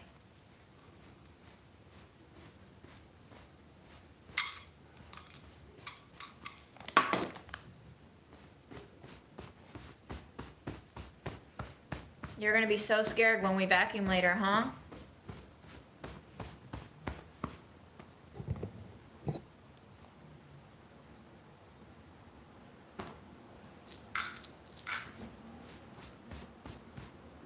Yeah, you're not getting treats. Not until you vacuum this up. That's all you, bro.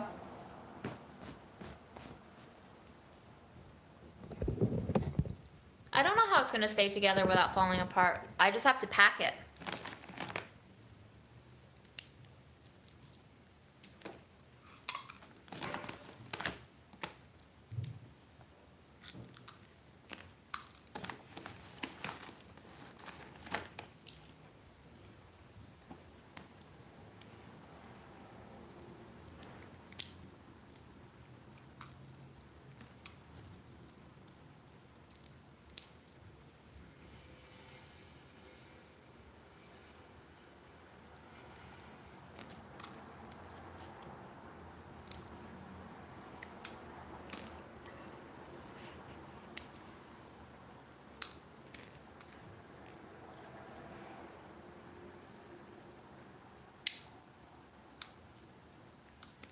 are you trying to say, Fred? Hmm?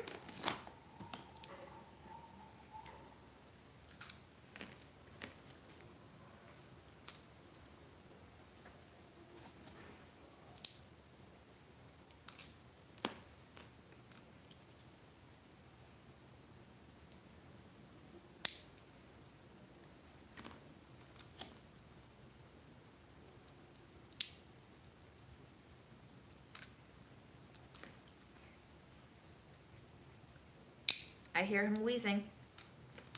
Do you hear him wheezing?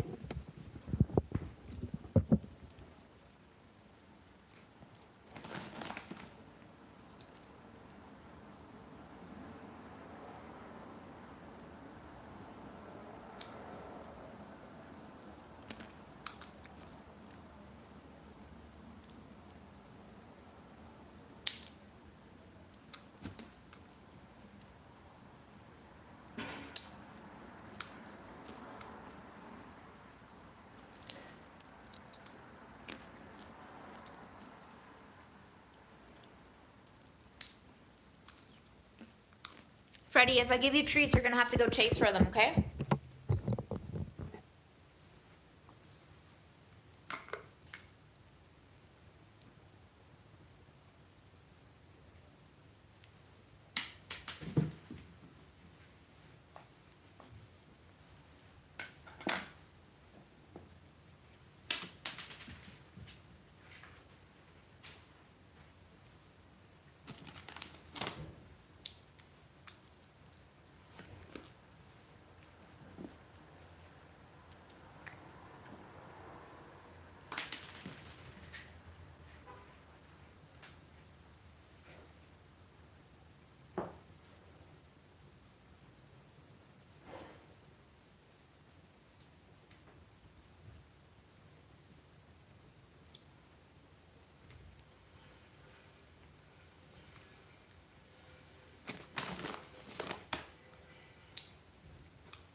That's a pistachio.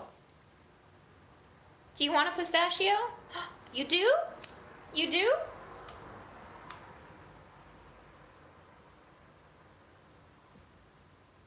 You don't. Okay, you don't. One more.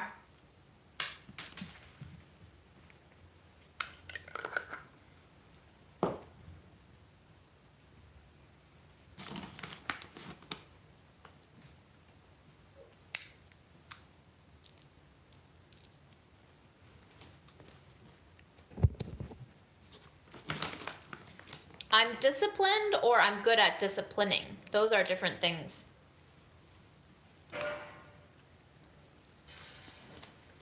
Those who can't do, teach.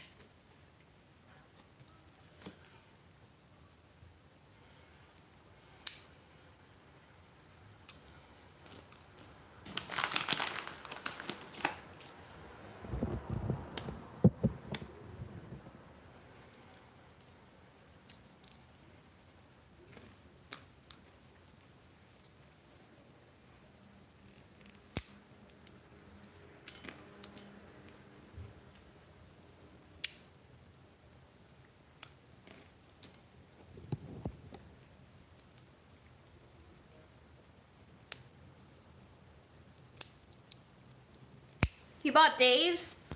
Dave's isn't cheap, but it's not expensive either. It's certainly not as cheap as, say, Purina is, but Aaron and I have never bought stuff like Purina. We just, don't really feel like spending money on those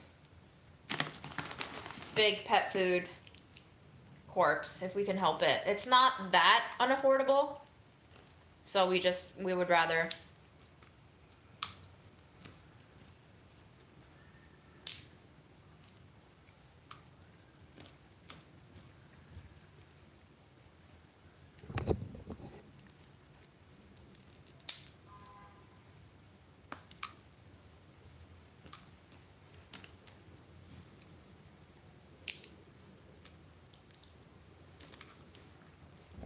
That is the only box that we have left. And I believe that is the box that Fred jumped into. So I'm kind of sad that we're going to be breaking down that box.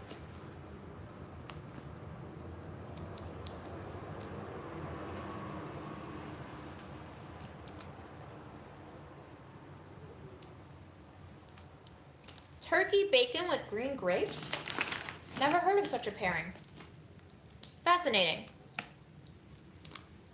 Does it taste kind of like Thanksgiving?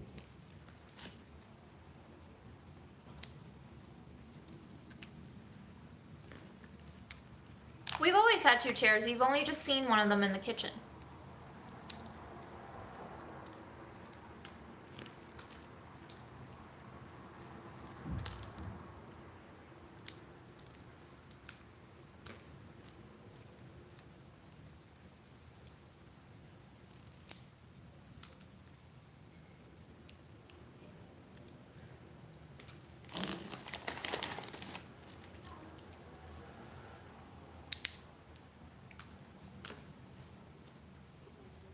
You're cute, Fred. Very cute.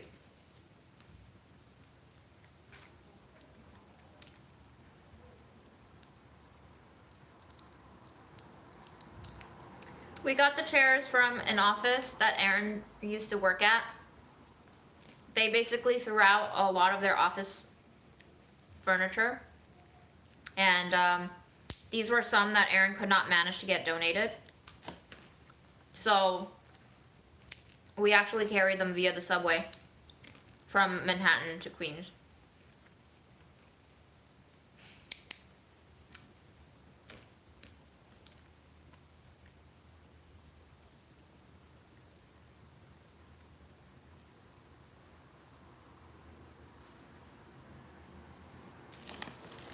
Yes, I only stream in the bedroom when Aaron is away.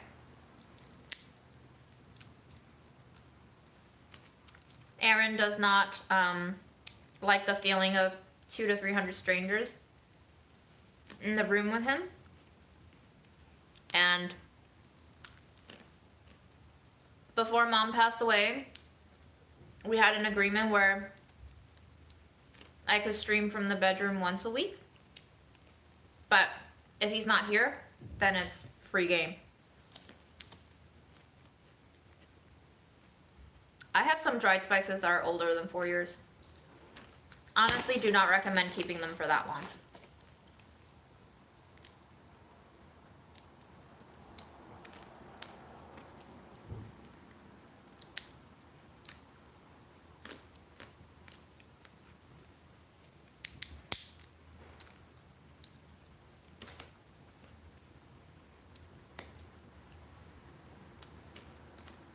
Are you sleepy or angry? Or both?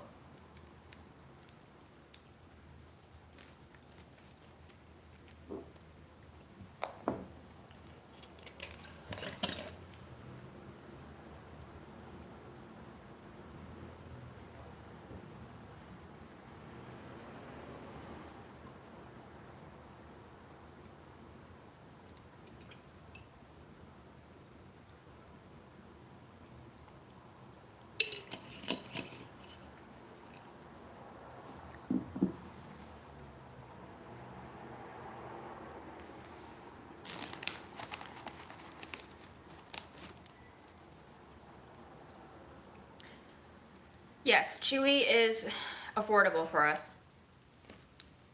For Dave's, for ordering food and litter. We use pine litter. That seems to be the cheapest of the bunch. And it's also better for his asthma. The clay doesn't really work for his asthma.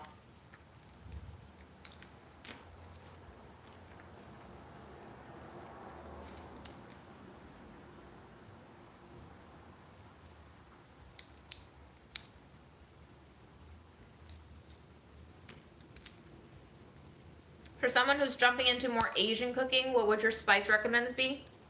What kind of Asian cooking? You have to specify.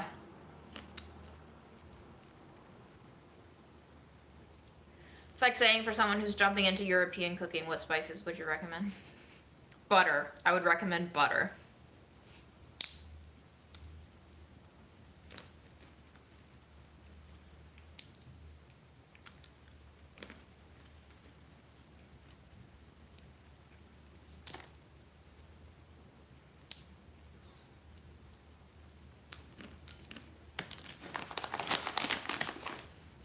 The most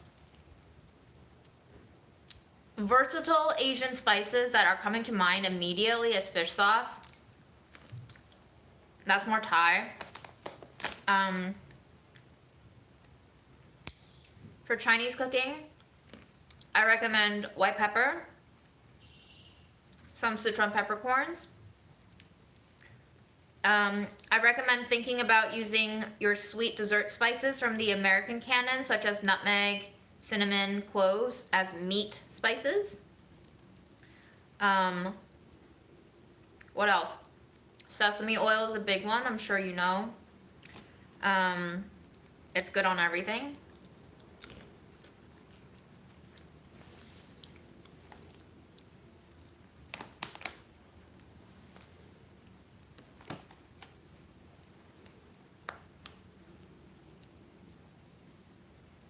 Rice vinegar, yes, I like.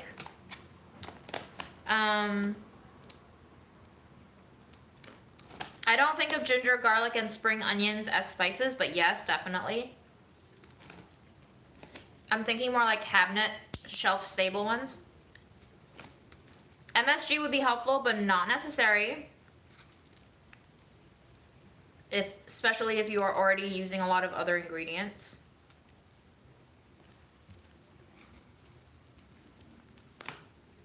Korean, I'm not a big Korean food cook, but gochujang is a must-have. Sweet, salty, spicy, funky, all the good stuff.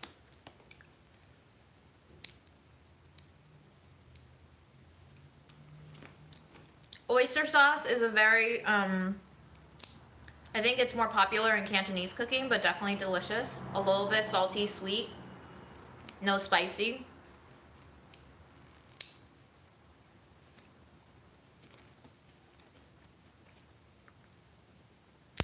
Aline, what kind of recipe asks for a lot of fish sauce? That thing is lethal.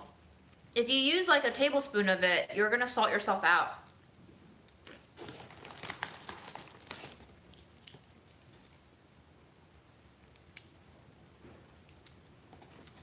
For Japanese cooking, I highly recommend getting a yellow miso.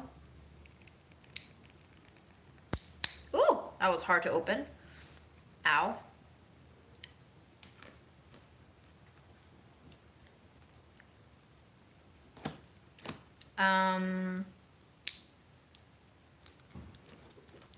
And also toasted sesame seeds.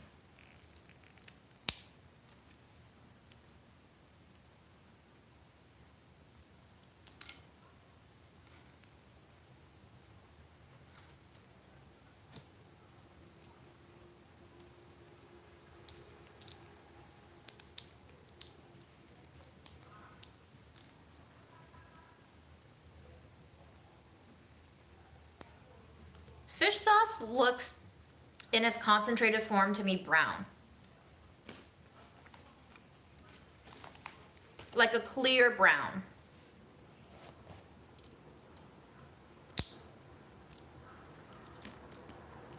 If we're heading into South Asian spices, oh yeah, there's a lot. There is a lot.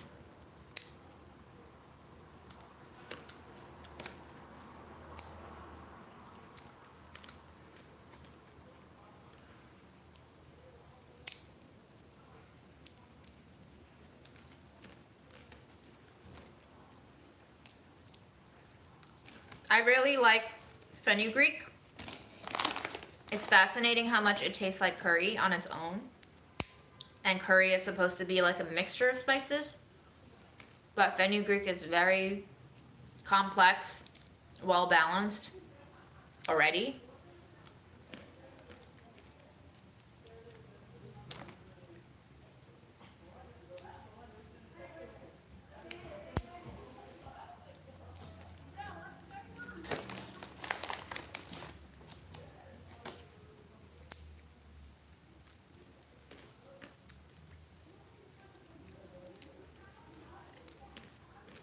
For people who have cooked with fresh galangal, what does it taste like to you?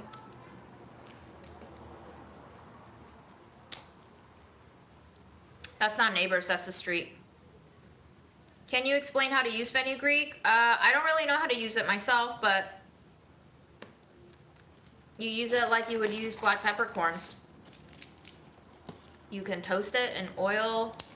You can put it straight into stews, soups. You can ground it up.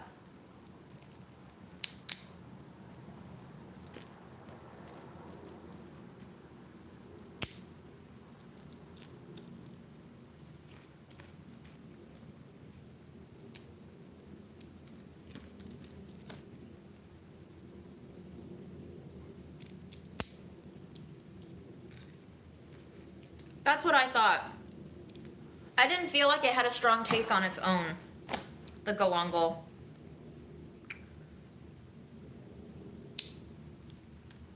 It definitely didn't seem to taste spicy the way ginger does, is that right?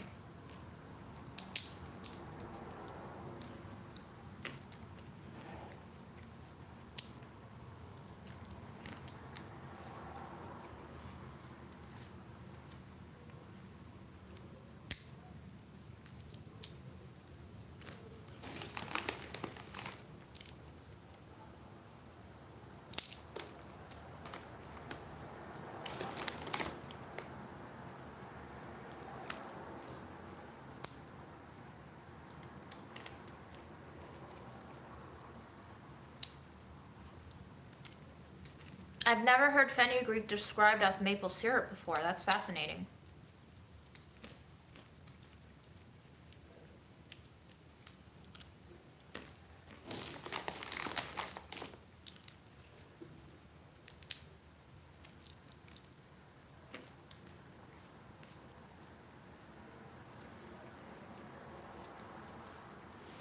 Isn't it true that McDonald's fries used to be fried in beef fat? I can only imagine how good those fries were.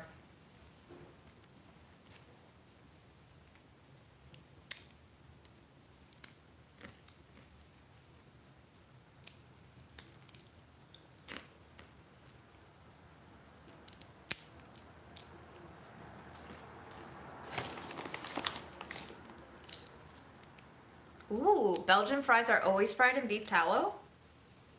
Interesting.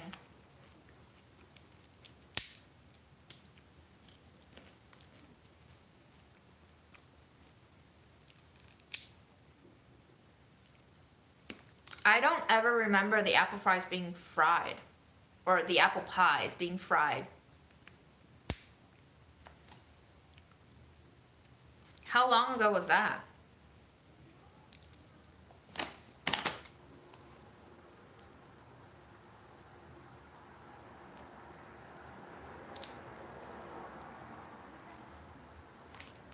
Have I eaten enough pistachios yet?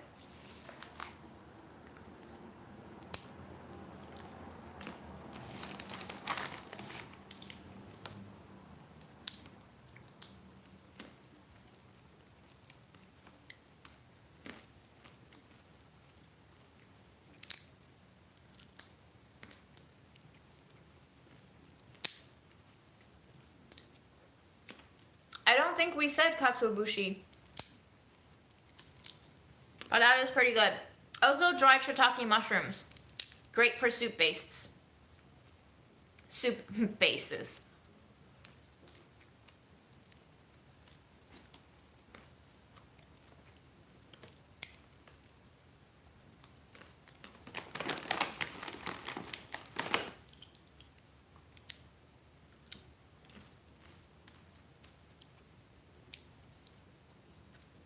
Freddie, are we ready to finish our box?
You look silly.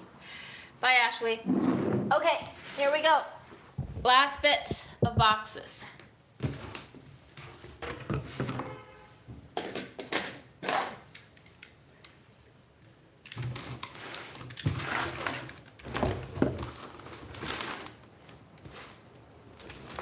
You know what? I don't think I'm gonna do this one actually because this box is not wide enough to cover the sides of this box, and since Fred really liked hopping in it, maybe he will like it again. So unfortunately, we're a little bit short, as you can see.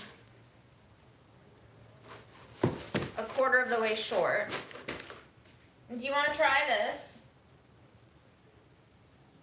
You want to try it, Freddie?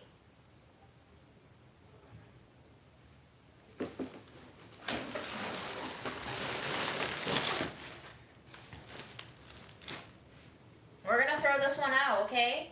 I know you've liked it for a long time, but it's kind of gross. So this is gonna be your new scratcher. Is that acceptable?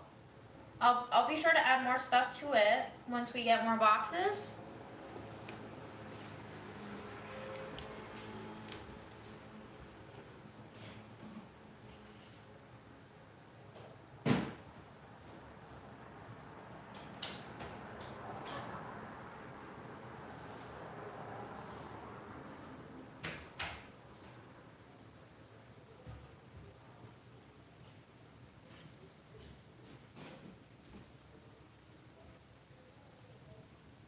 Is that okay, Freddie? Is that acceptable? Or we could try this thing where, you know what? We could make it work. Let's do it, Fred. Let's try to finish this. I've never had fresh pistachios, no.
afternoon in the US, yes.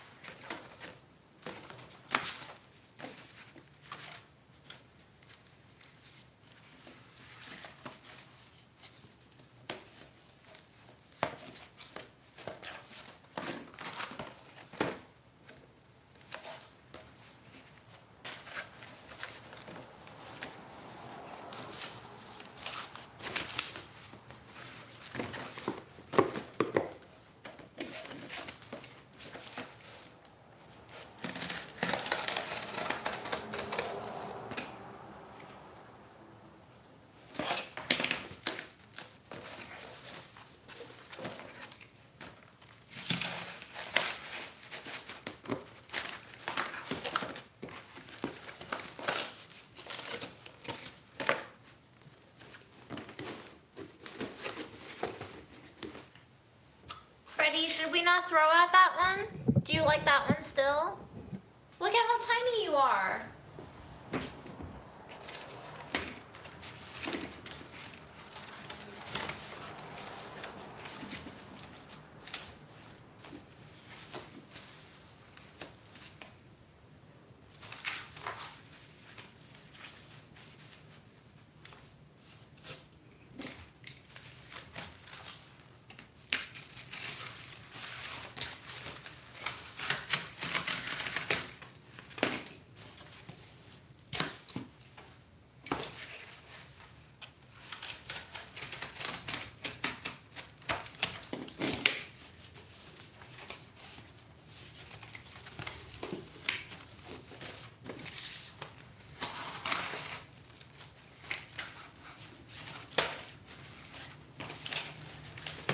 So would you be angry at me if I threw it away? Is that you saying don't throw it away?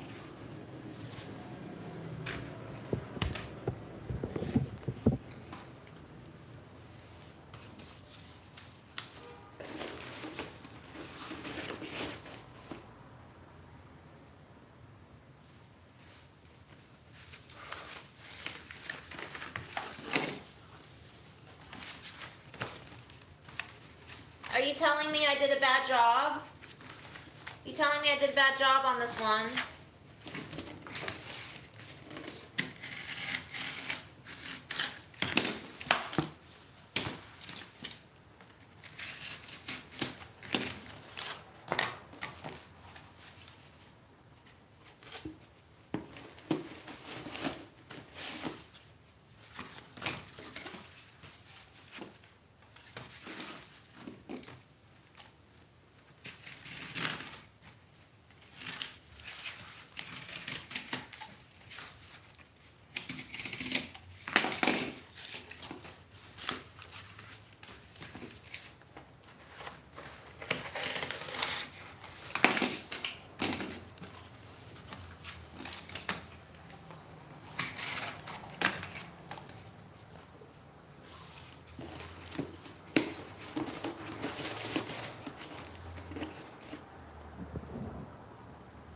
Look, you can't fit on there anymore, buddy. You're falling off.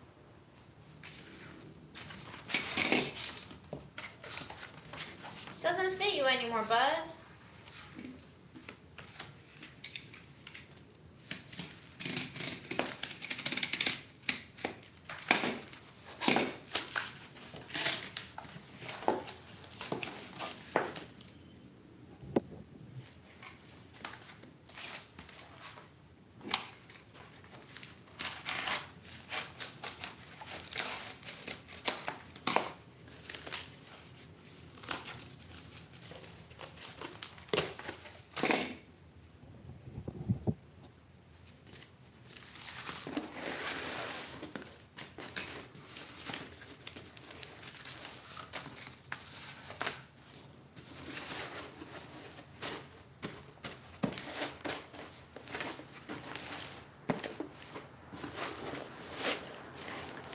Okay, what I'm going to do is I'm going to put some placeholders just to make up for the slack.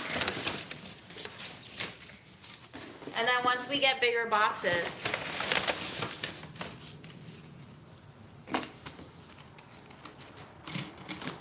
replace them.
Not a trained chef.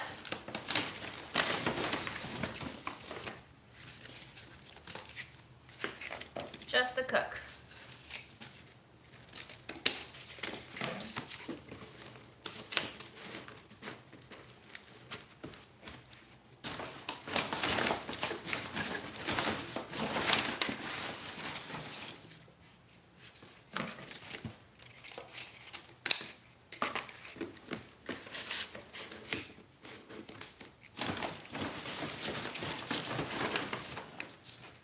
This is a question I get asked a lot.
This is for me. This is dried persimmons.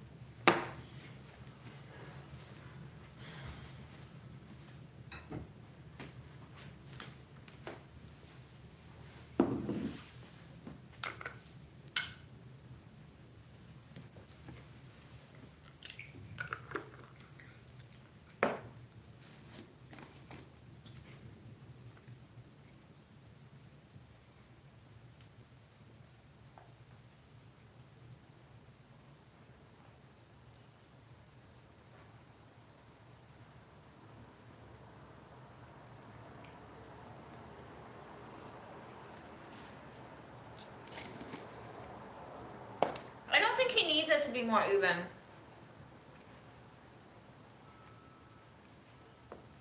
I think he'll work his way to even them out.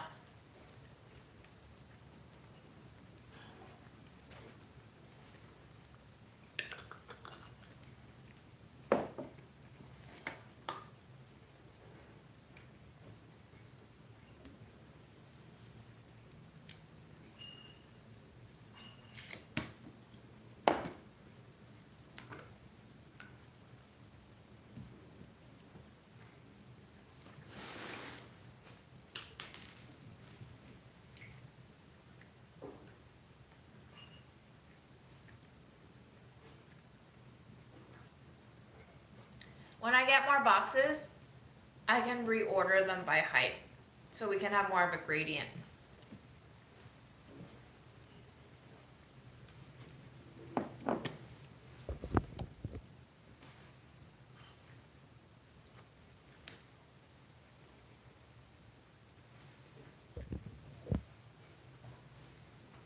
How do you deal with post-binge regret? You just do. What do you mean, how do you deal with it? You binge, you regret it, you feel shitty about yourself, and then you do it all over again, right? There's nothing that you have to do for your regret. There is something that you have to do to understand why you're binging. I'm still working on that myself. Did you drop it inside there? Excuse me. Excuse me.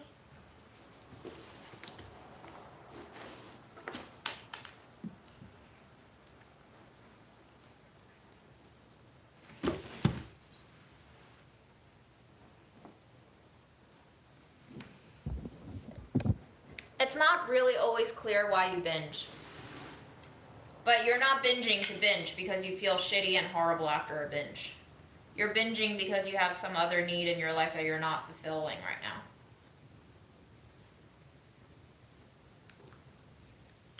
Get on the box.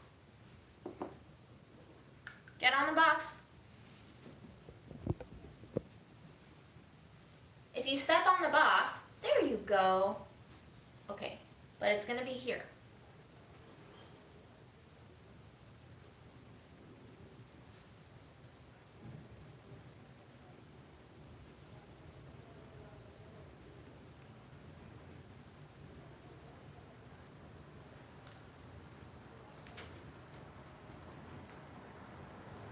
Good job, buddy.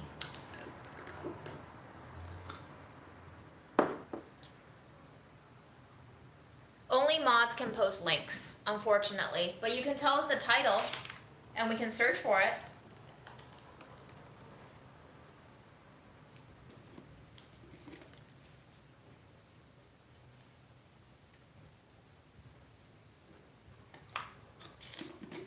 Look at you sitting on there.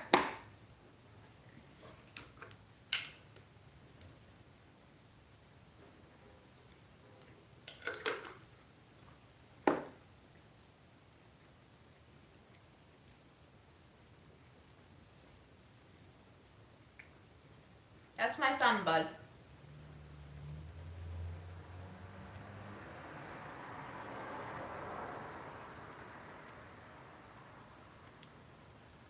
Thank you for sharing. I'm personally not going to watch it. Every video that I've watched pertaining to the subject has made me feel even guiltier at my own ineptitude. I'm so sorry. I didn't mean to delete it. Fred deleted that. I am so sorry, Larissa. I did not mean to delete that. Freddie deleted it. Larissa said,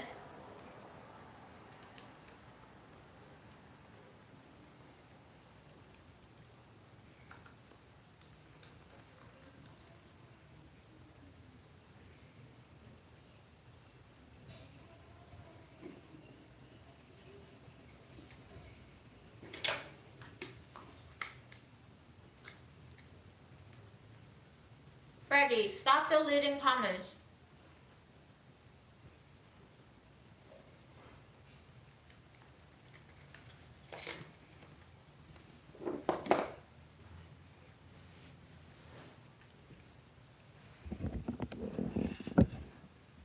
Freddie, tell the people good night.